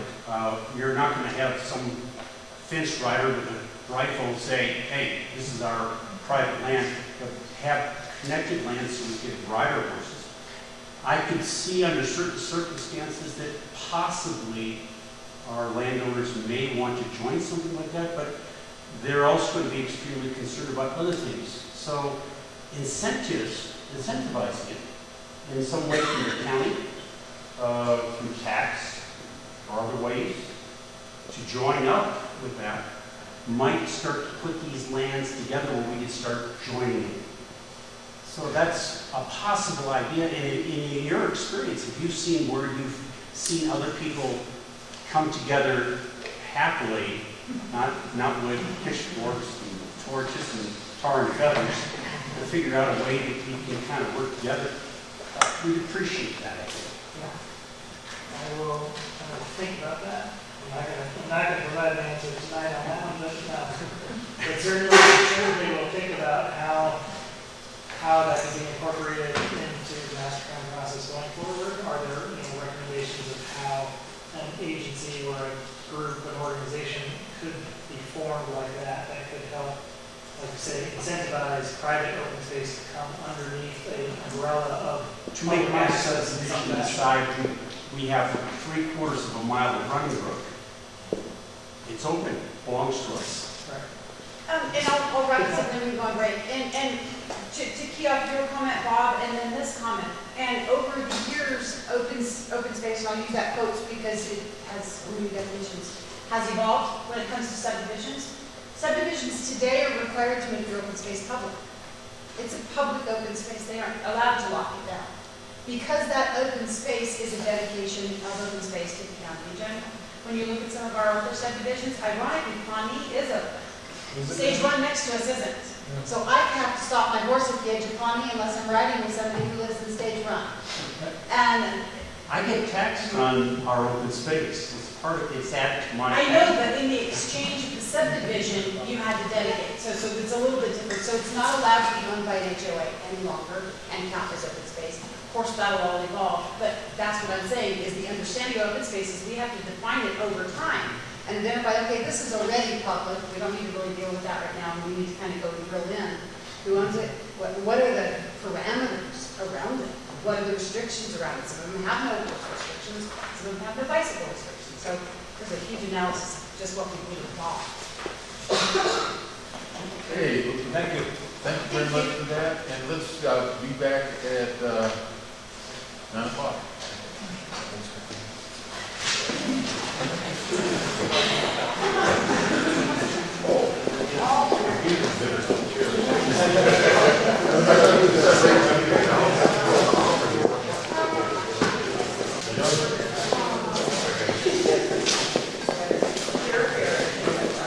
Okay, we're going to get started again, and this portion is going to involve the discussion on the master plan and some of the things that we need to do and concerns we have. But like I said in the beginning, we kind of changed the format, and if anybody in the public would like to make a comment regarding to the master plan, any questions you have, please come up now and we'll cover that before we get started on it. So, anyone who wishes to come up?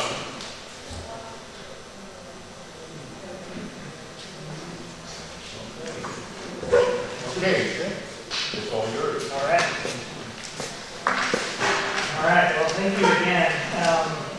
And thank you for those of you that stuck around to watch this portion of the presentation. And really what I would like to focus on in particular to the comprehensive plan update, or we'll have to talk if master plan or comprehensive plan. That's the right terminology because I want to be consistent going forward. But I really want to focus a little bit tonight on the public engagement side and how we intend to gather meaningful input from folks like yourselves. And of course, there's going to be a lot more people involved.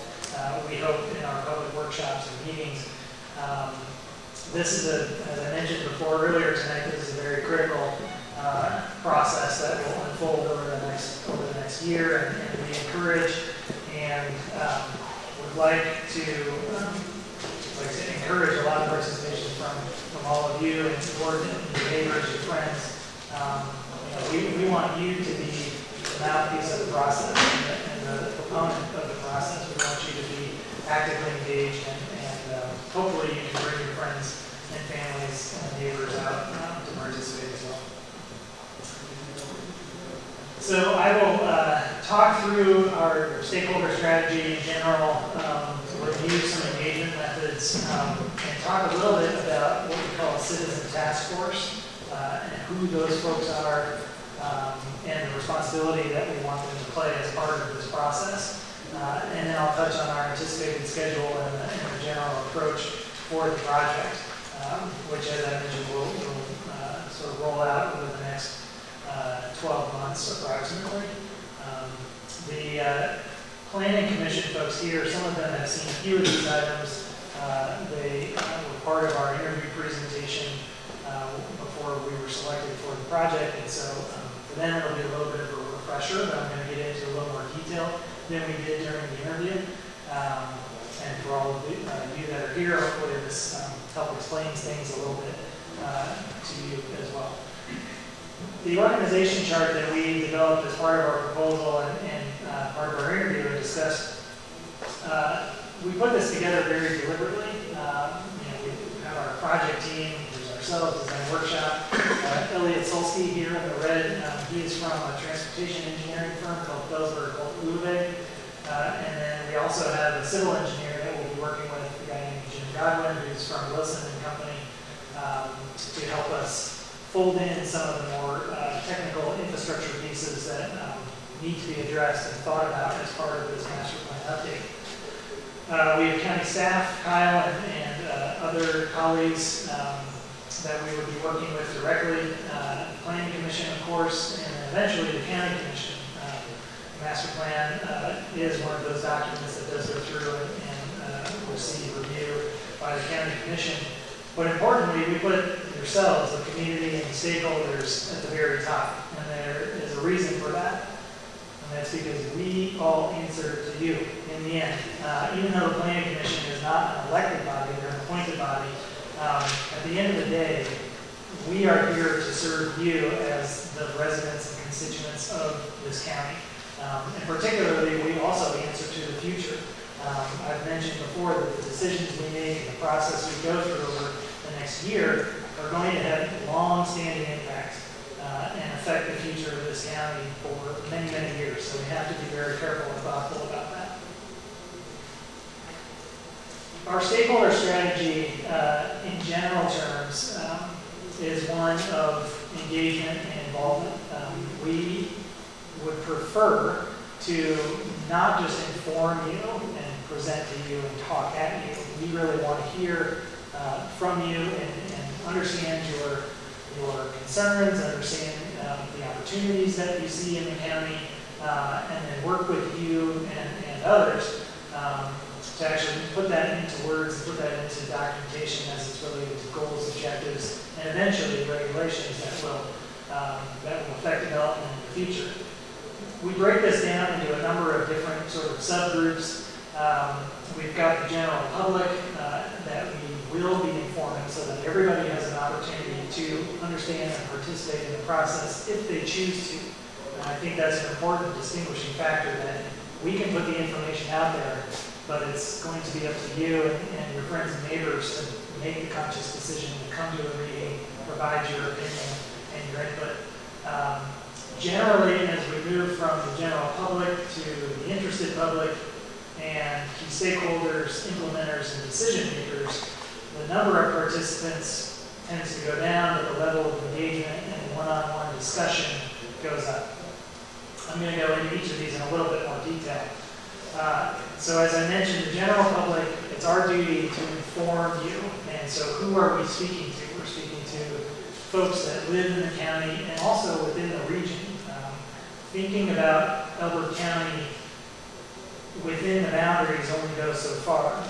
And we always have a little bit of a challenge within our office that whenever we get a project, it's always bound by a site, by a property boundary that we're looking at. Except we never draw inside the lines. We always go outside. We always look at the broader context to understand how are the decisions we're making here, how is that going to affect the people around you. So thinking about the general public and who we are informing about this process, it's yourselves, but it's also folks that live potentially outside the county but might have an interest in this area. why are we going to do this? We're going to provide you with the information and aid in a general understanding of the process. We do that by preparing and broadly distributing information. That's going to take the form of things like fact sheets that might be inserted in a water bill mailing so that everybody receives one at their home. That's going to take the form of a website, press releases, open house presentations where if somebody comes to that, it's more of just an informative presentation and not necessarily an engaged workshop. That evolves then into the next group of folks, which would be the interested public. So these are the people, particularly like yourselves, that are engaged and interested enough to actually come to a meeting and provide your opinions. So these are folks that are going to be attending the meetings and the workshops. Why are we consulting with you? It's to open a dialogue and start to understand and gather feedback that's relevant to the project and to our process. We're going to be consulting with you and really establishing a framework for the community. So what we're trying to do is understand what are your concerns, what are your aspirations, and so that we have a framework then to start thinking about alternatives and possible solutions. We get there by having surveys. Those might be online surveys through the website that would also take the form of keypad polling during one of our meetings and our workshops. I'll show a little bit more on that. Again, the public workshops and these sort of activities that we are going to engage folks in. And also, social media is becoming more and more of a tool that we can use to garner feedback. How many likes does a certain goal or objective or design or alternative gather on social media? So we can start to interpret that information. We then move into involving the key stakeholders, and these are going to be people that are, the leaders of your community, the property owners, the business owners, schools and youth groups, other various organizations or interest groups. And why we're doing this is we are starting to engage these key stakeholders in the actual outcomes and recommendations of the plan. So we inform the public, we consult with the interested public and start to build that framework of concerns and aspirations. And now we start to develop alternative solutions and outcomes and recommendations. We can do this by one-on-one focus groups or stakeholder interviews, special topic meetings. For example, we might meet with all of the water and sewer district representatives from across the county at a special topic meeting so that we can understand what are their growth patterns looking like, what are the things that they're facing, are they going to be building a new treatment plant, are they, what does the extension of water lines look like for the town of Elizabeth versus the town of Kiowa versus some other location. And also thinking about this in the kitchen table diplomacy. We spoke about this a little bit during our interview, that we want to try to meet folks where they already are. So going to people's homes even and having a sit down and conversation with them about a particular subject. Going to a Rotary meeting or a church or whatever it may be, if people are already going to be there, we want to try to engage them at those locations. We are going to collaborate with the implementers. And so these are the folks that once we get through the plan process and develop the new master plan and start to identify the recommendations, the objectives, and possible regulations, how are these people going to then implement the vision? So these are going to be folks like county and town staff, church leaders, other community leaders. There might be state and federal partners that will be involved as well. So again, what we intend to do is to work closely with these future implementers so that 5 years from now, they have a document that's usable, it's functional, and you're starting to make headway towards that vision that we've defined. Working through some very focused and facilitated consensus building discussions with those folks, and thinking about actually your comment about establishing some type of Conservancy in the future that might incentivize private open space to become part of a larger public open space, thinking about future advisory committees that can be organized to help in these particular subject and topic matters going forward, so that there's a group of people that continue to be involved and active and making things happen.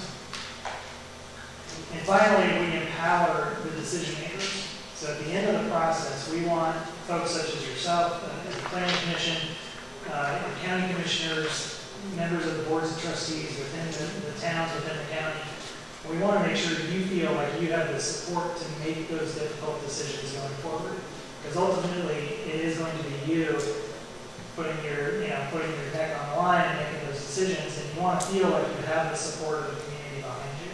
So our role here is to document all of our meetings, document the support that we've garnered from the community, give you the preferred solutions, and also talk about future actions and accountability. So who's going to be responsible to take a certain aspect through to the finish?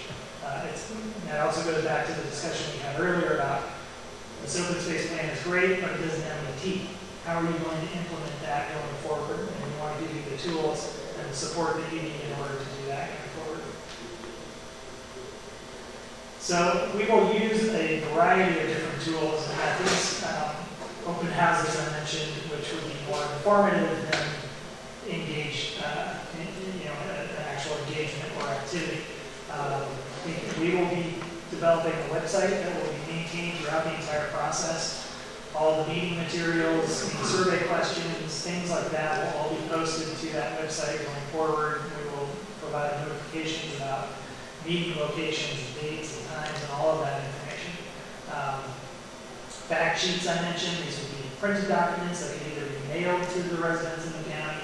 Sometimes they can be slipped into water bills, things like that to get the word out about the process or a particular subject.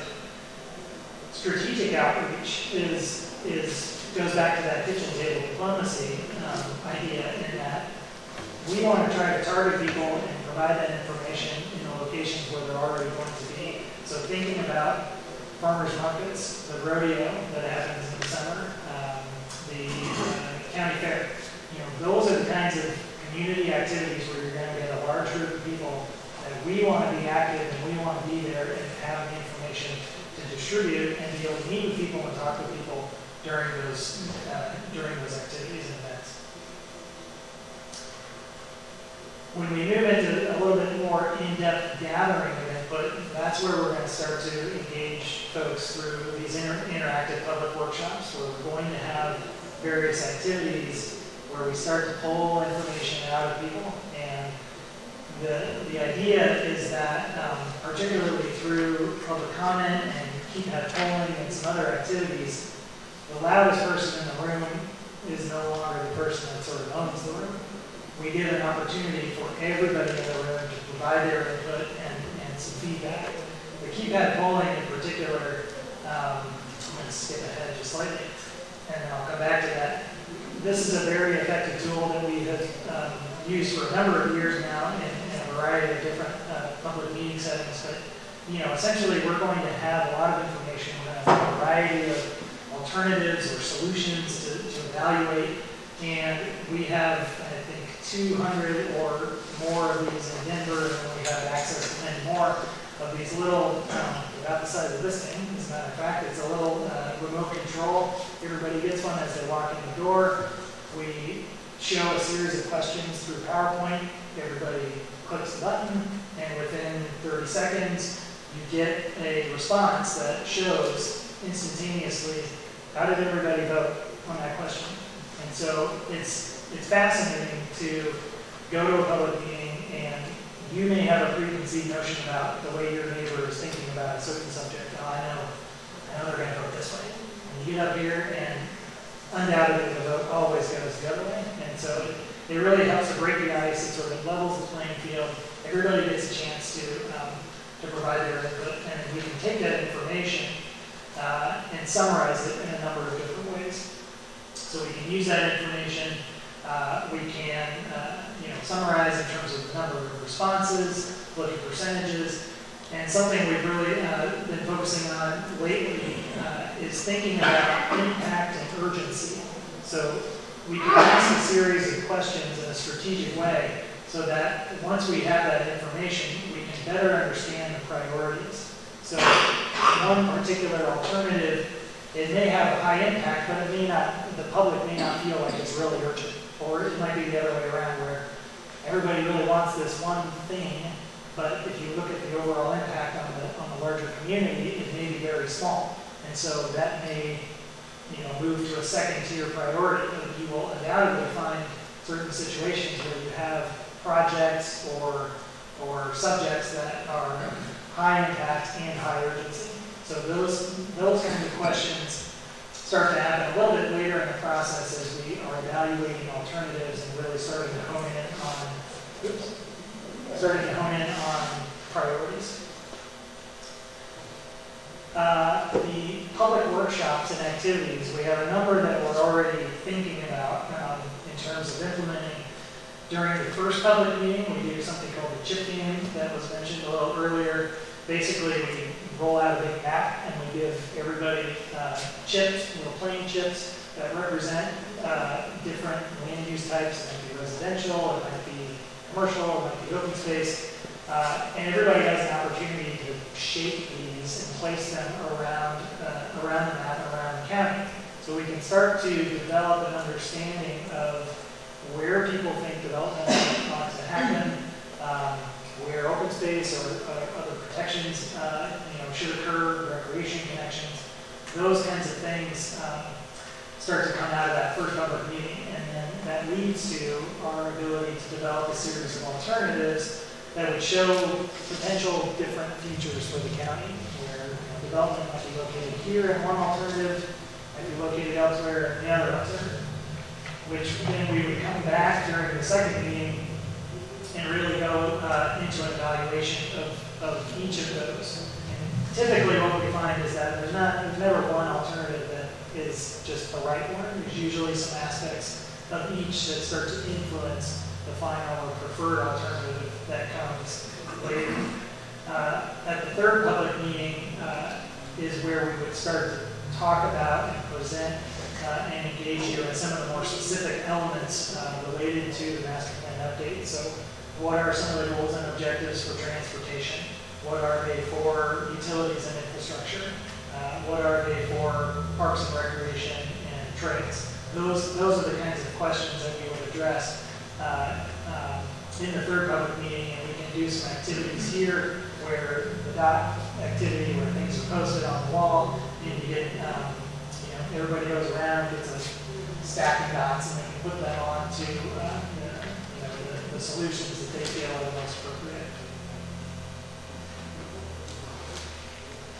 So I also mentioned the citizen task force, and I see about 12 people that I'm going to talk to later about the citizen task force. But what we intend to do here, that as part of our more formal strategic kickoff with the Planning Commission and the county to really roll out the project, what I want to leave all of you with tonight is a goal of thinking about who are the folks that you know in the community that you think would be good individuals to be part of this task force. And what we're trying to do is identify candidates that they might be county staff or staff in the local municipalities, people from the school board, parent-teacher organizations, student council.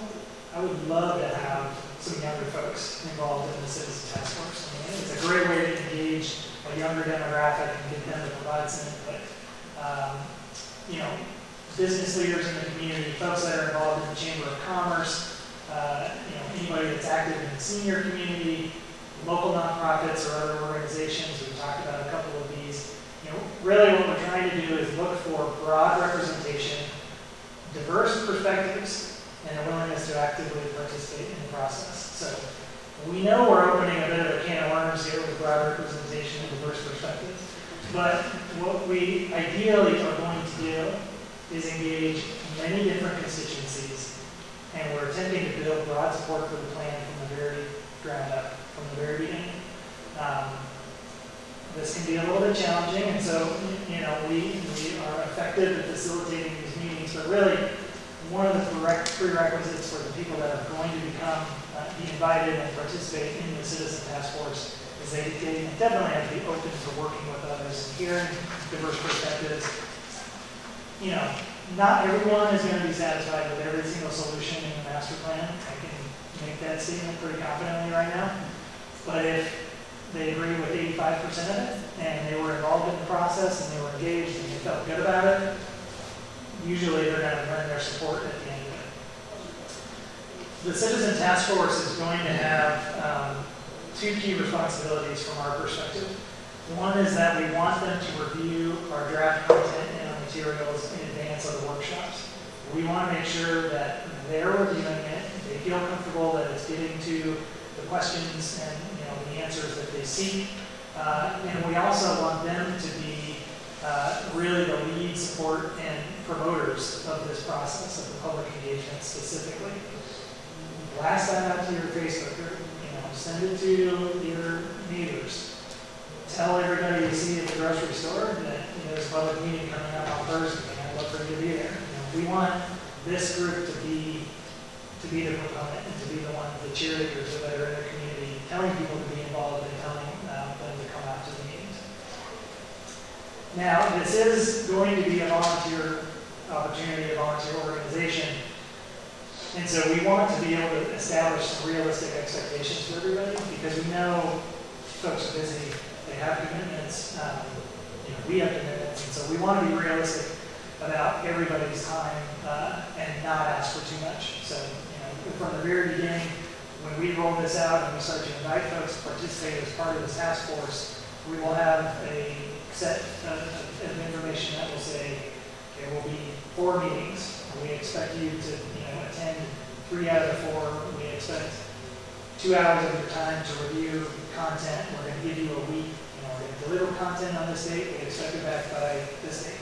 Those are the kinds of things that we want to set out in front of folks ahead of time, and then they can make the decision if they think that they can meet those expectations. So, how are we going to do this? How are we going to get from point A to B?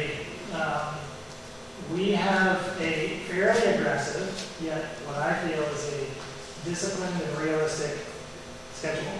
And I don't expect you to read all of that, but I'm going to make this presentation and my previous presentation available to Kyle so that it can get posted on the county website, so you can look at it in a little more detail.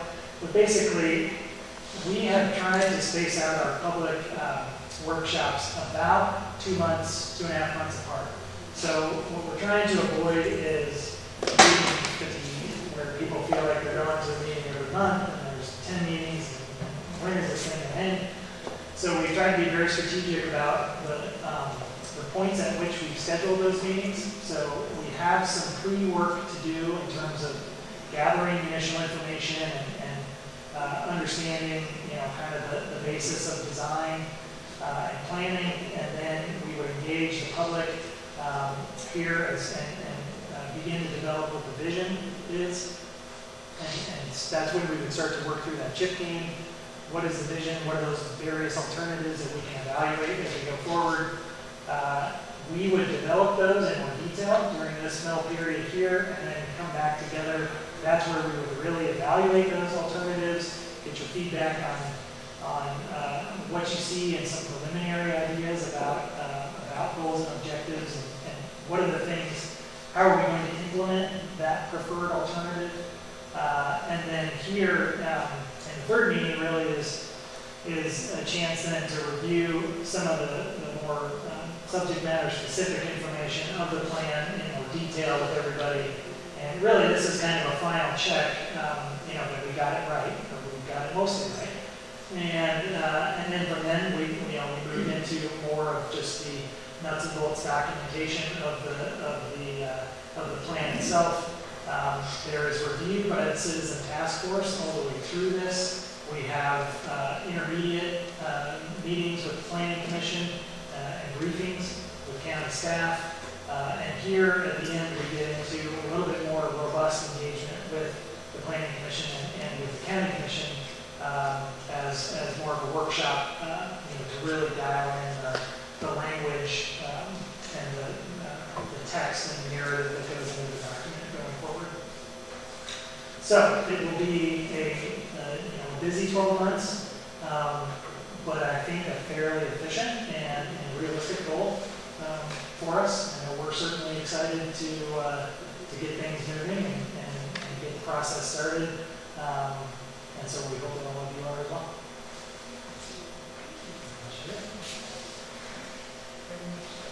Any questions from the commission?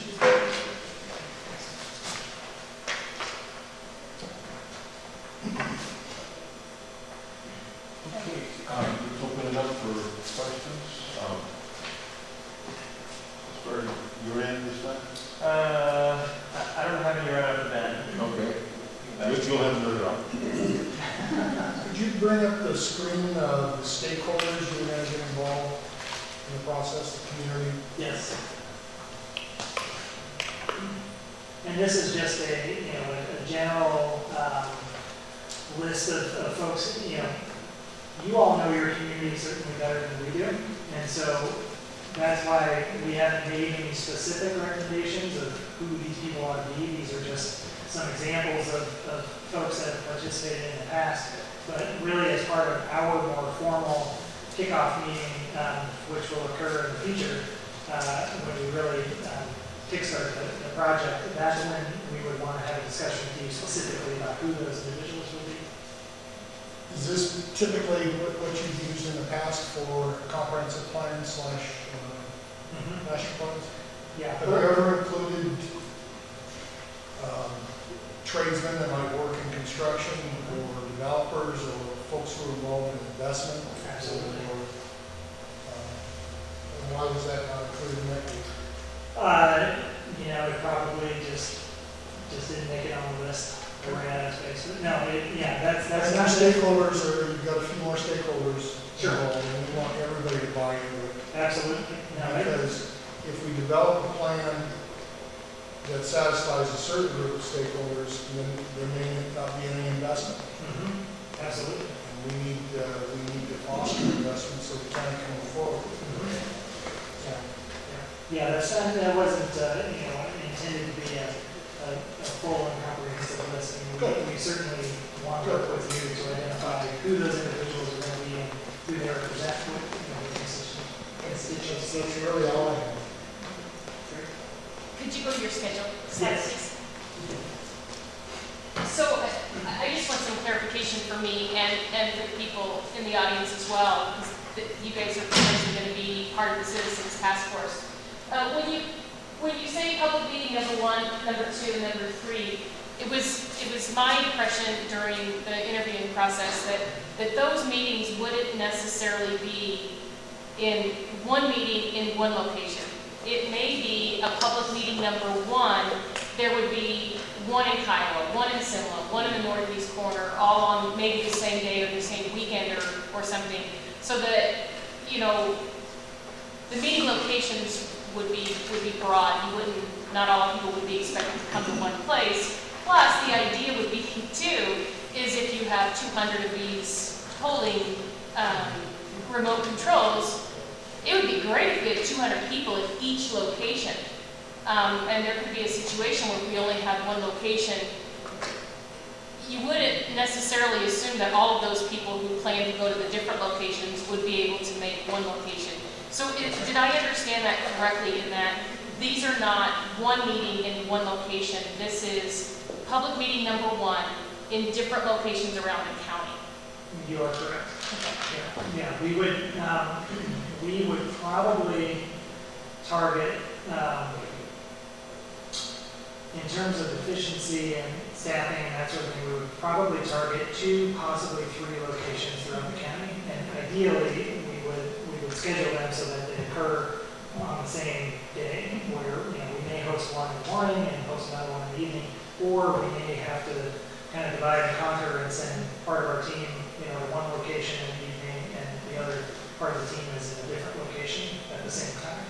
And basically host those 2 meetings simultaneously, bring all that information back together, consolidate that information, and then make it available to the public, distribute that through the website.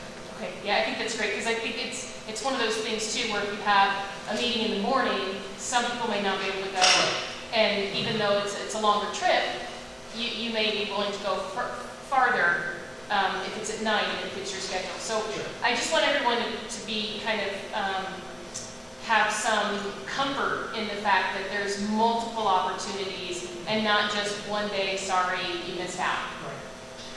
I would add also really quickly, if, for example, if we had to keep that polling series of questions as part of that meeting, and unfortunately somebody wasn't able to attend that meeting, those questions can be posted to the website, and somebody, that individual can take the survey on the website and submit their comments in that way. Great, thank you. Well, that kind of answers part of my first question was that I would say that most of the citizens in Elbert County don't know what a comprehensive plan is. Sure. And I would like to see a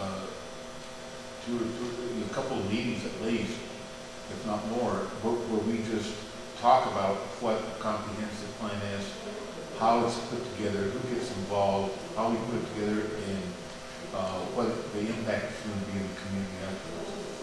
Before we even start on this, because in the places I've gone to and talked to people, a lot of people have no idea what's going on. I could see as part of that, when we're here, as part of the kickoff meeting with all of you, as part of the more formal kickoff meeting, I could see giving more of an open house, more informative presentation meeting in the evening, where it wouldn't necessarily be an interactive engagement type of workshop, but I could see us hosting a more informative presentation, open it up to the public, they can come in and they can learn about the process. We could advertise that in advance, so that hopefully we get some participation. And again, of course, that information can get posted to the website. And this would also involve county employees, departments, BOCC, county manager. We need to have a meeting to get those people involved. We certainly need to support us.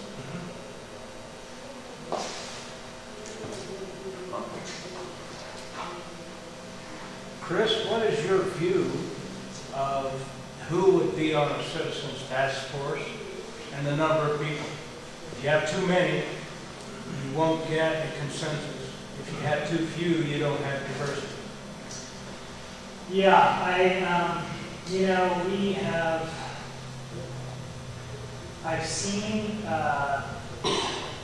committees or similar types of review task forces like that. I've seen them as large as,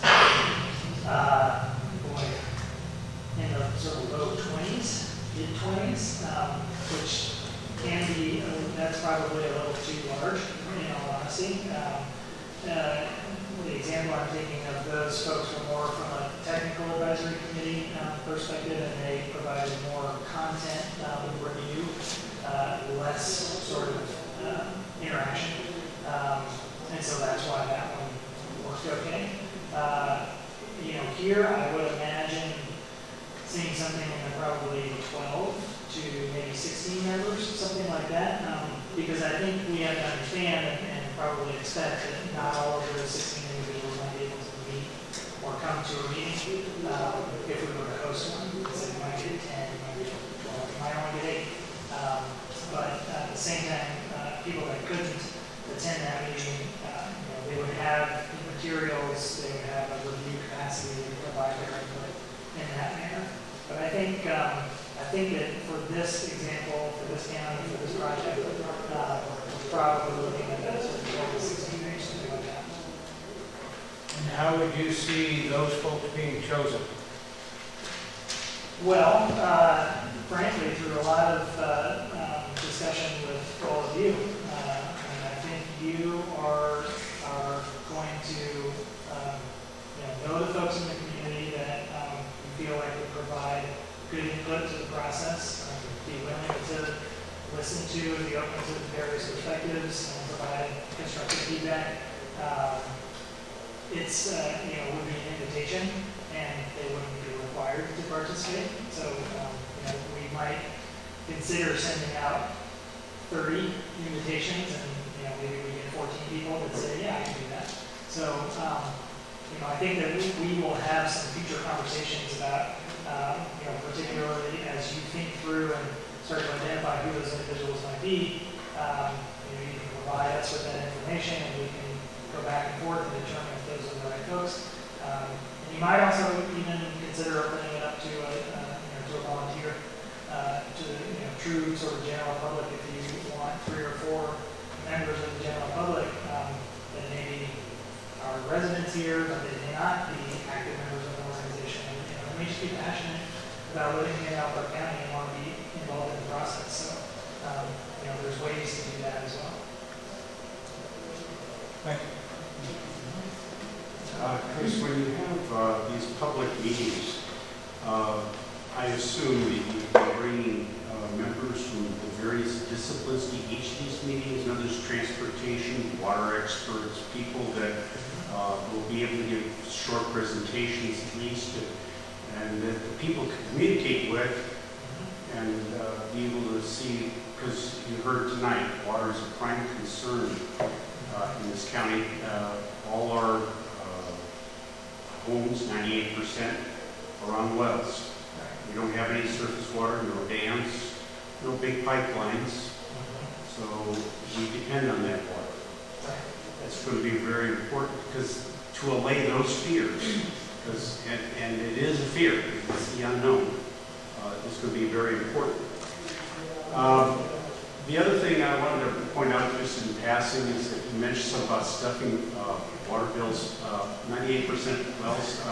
Talk to IREA. Everyone's got an electric bill in this county.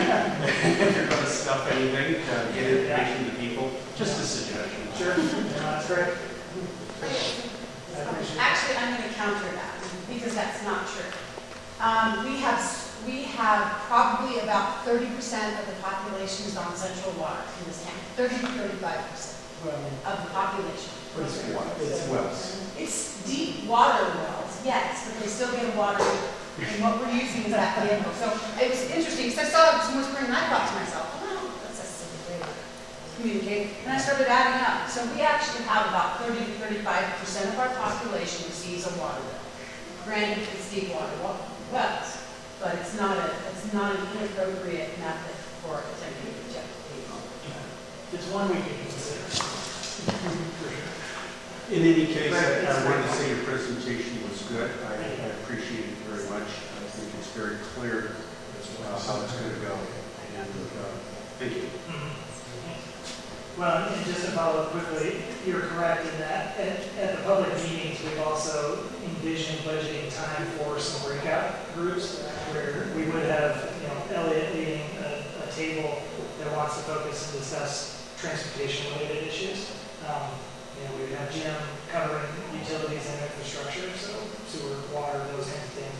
Maybe bringing in an expert on water resources, to a particular meeting to talk about that specifically. And then, of course, folks from our own team for economic development issues, residential development issues, those kinds of breakout special topics. We can handle that, and we've thought about that as being part of those workshops. Thank you.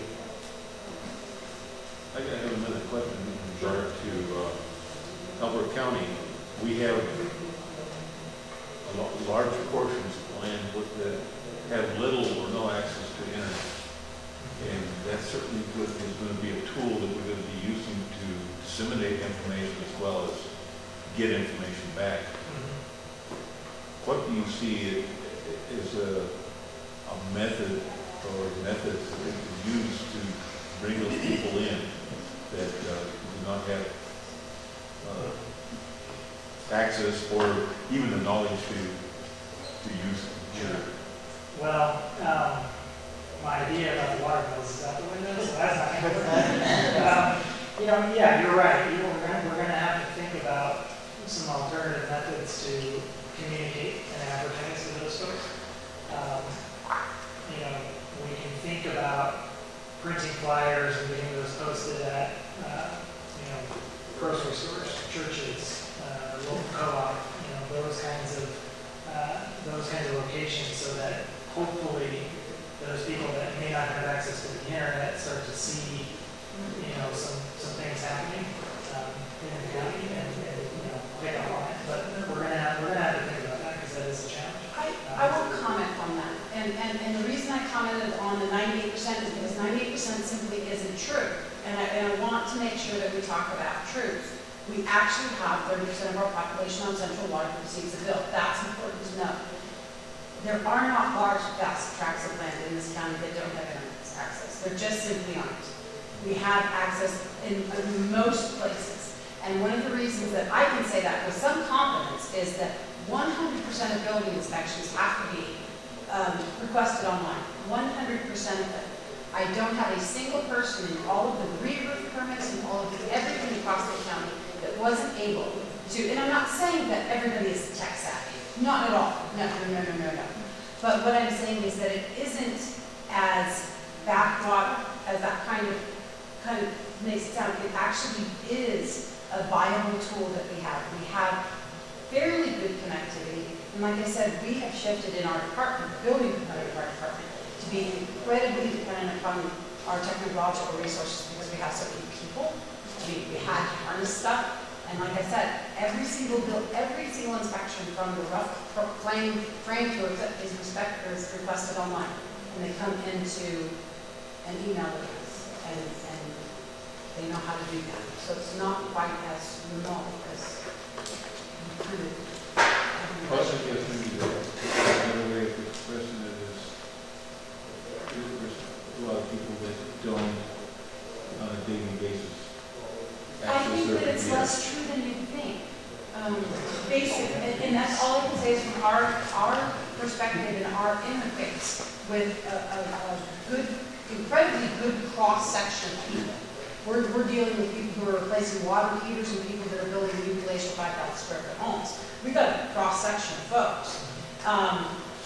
We have been doing almost everything online since 2014, and we find very little resistance to it across the board.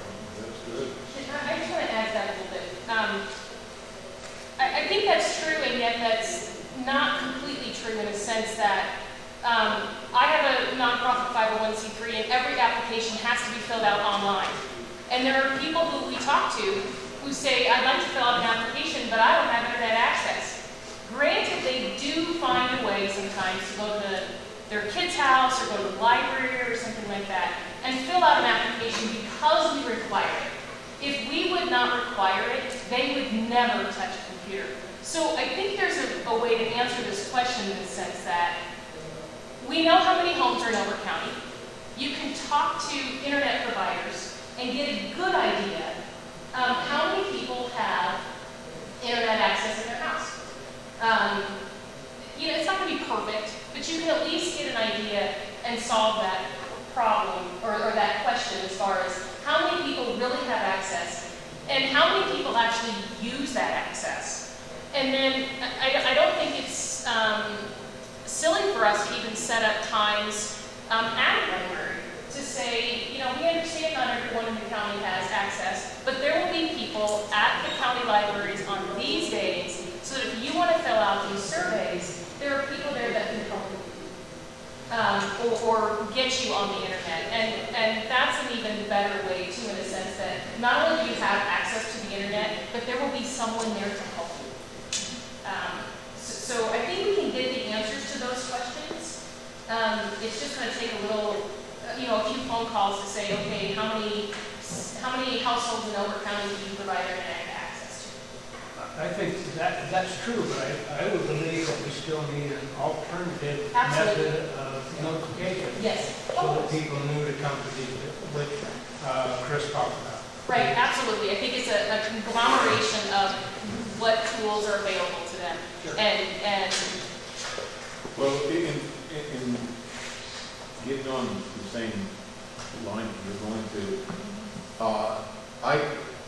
and correct me if I'm wrong, I I visualize that there's going to be a number of meetings, including meetings with people in churches, HOAs, Cattlemen's Association, the list goes on. In order to be able to be available for all of those groups, is there any kind of a partnership between the planning commission and your company where you can give us the training we need so that we can go out to these smaller groups and present a mirror image of what you're presenting to the smaller group, and that would help the outreach to more people? That would be fantastic, and we would absolutely encourage that, and that, the more active role you can take as a planning commission, the better, frankly. It helps broaden our team, it expands our team by greatly, so we're not coming down here, you're here on the ground every day, you can meet with somebody spontaneously to grab a coffee or whatever it might be. That would be important. We can certainly provide you with a set of questions, a brief presentation, all of that information so that you can be out there and be a surrogate for us in those interim periods, absolutely. And we want to make sure that what information and communication we have with our little group is the same so that we don't distort the information as we bring it back. We want the same presentation, the same method of use. Yeah, absolutely. So Dan, you're thinking of maybe trying to ask them for a PowerPoint maybe that we can download and use to do that? Any tool. Yeah, tools to do PowerPoint, no, simple. We've done something like that, developed what we call meeting in a box. We had to do outreach. So it's literally a package. It's sort of just I'll take my turn. Okay. So I won't pile on that too much, but I think you guys got around to some really good points. And the internet is a great tool, and but I don't go on the county website every day and cruise to see what's going on. I mean, I know how to, but I'm not doing it. So I think it's really good to get those leaders involved in like a steering committee type of roles. So people who will be your champions, the pastors and the HOA board members and the folks who will go back and, hey, let's do this and get involved, and it's really important in my experience. So I mean, it was good that you hit on that point.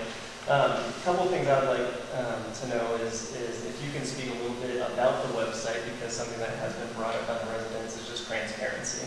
So just the accessibility to data and having it available to people, and it being maintained and accurate and up to date, because that's something that has been brought up as a problem with the county website. It's hard to access things. So we're hoping that you, as a manager of the website for this project, you'll be really on top of it and have all those things updated. And then the second thing, if you or Kyle can address, is just the timing. This is kind of a generic 11 to 12 months, but what are we looking at in terms of contract signing, kickoff date, starting? I'll speak to the website briefly. It's within our proposal, and we would be contractually obligated to build that website, maintain it. I can make a personal statement to you to say that we will do that. I stand by the quality that our company represents and that I myself represent as project manager and leader of this. All of the meeting materials that would be presented during the meeting can be posted to the website. Any questions or feedback only that has been included in the meeting, that can be posted to the website. We can make a commitment to have those materials posted even within a day or within a week of that meeting. We can work through those logistics as we get the project rolling. But as part of that, sort of early first month or so, and as part of the data gathering, that's when we'll be building that website. We would maintain it. I think the easiest thing to do is going to be to put a large link on the county website homepage. It says, click here for information about the master plan update.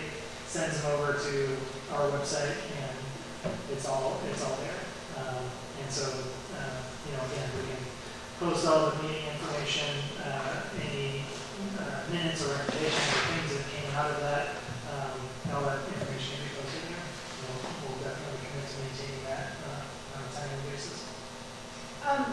speaking of timing, you're right, that is a generic.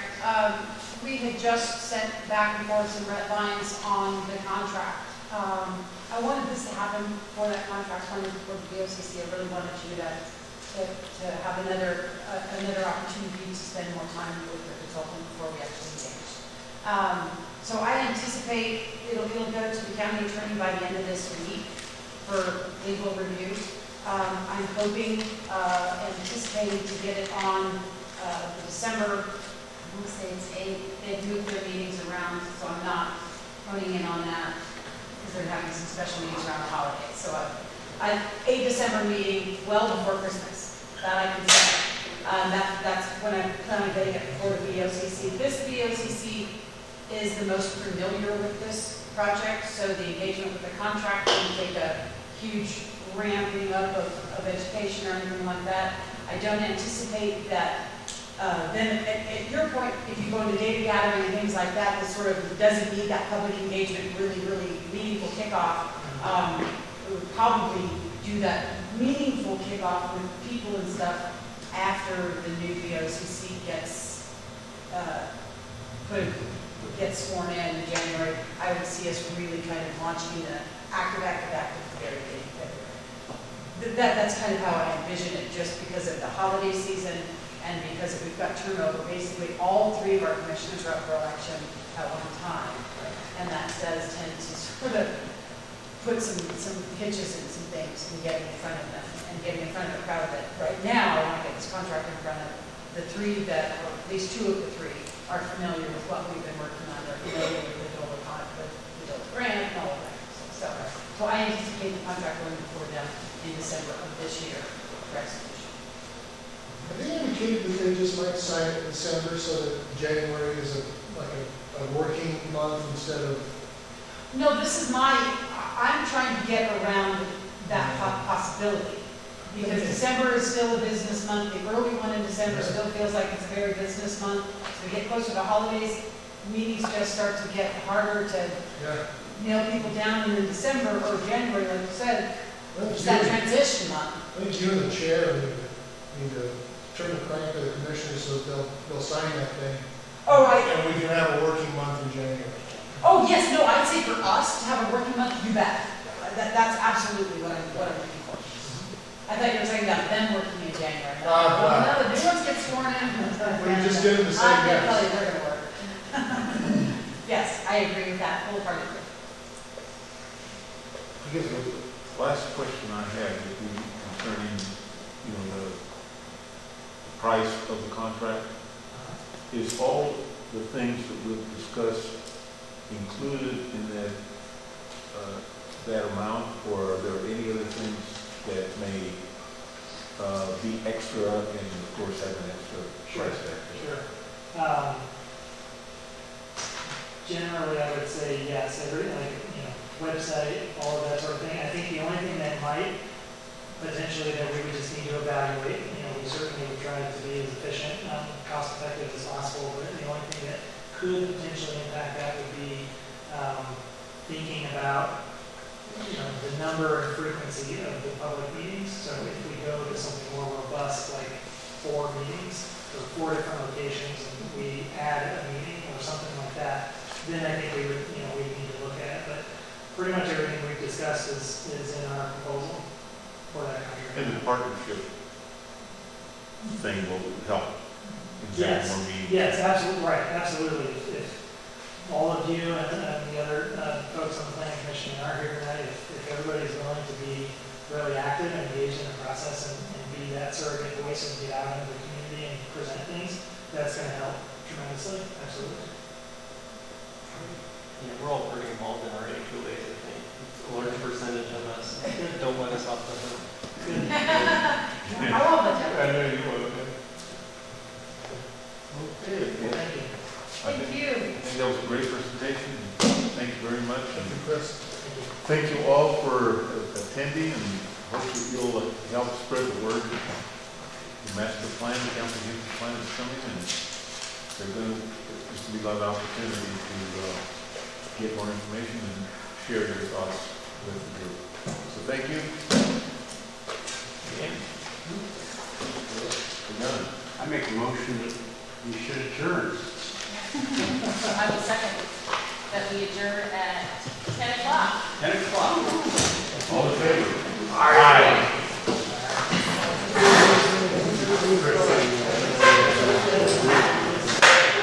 Right at the intersection.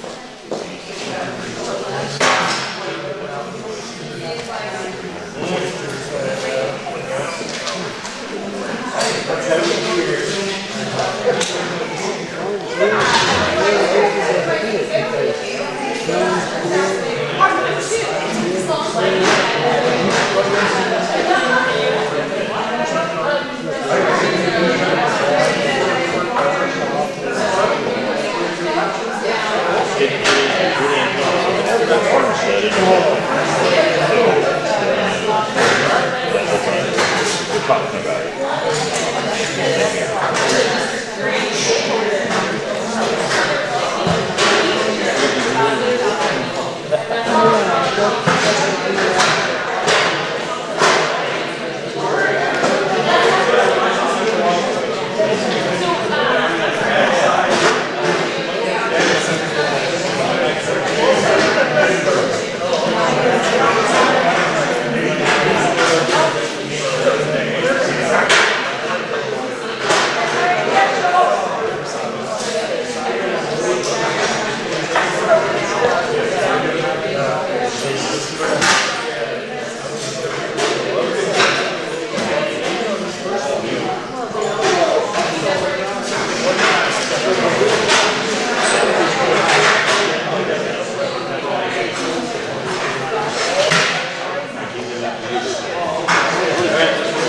Have a good evening.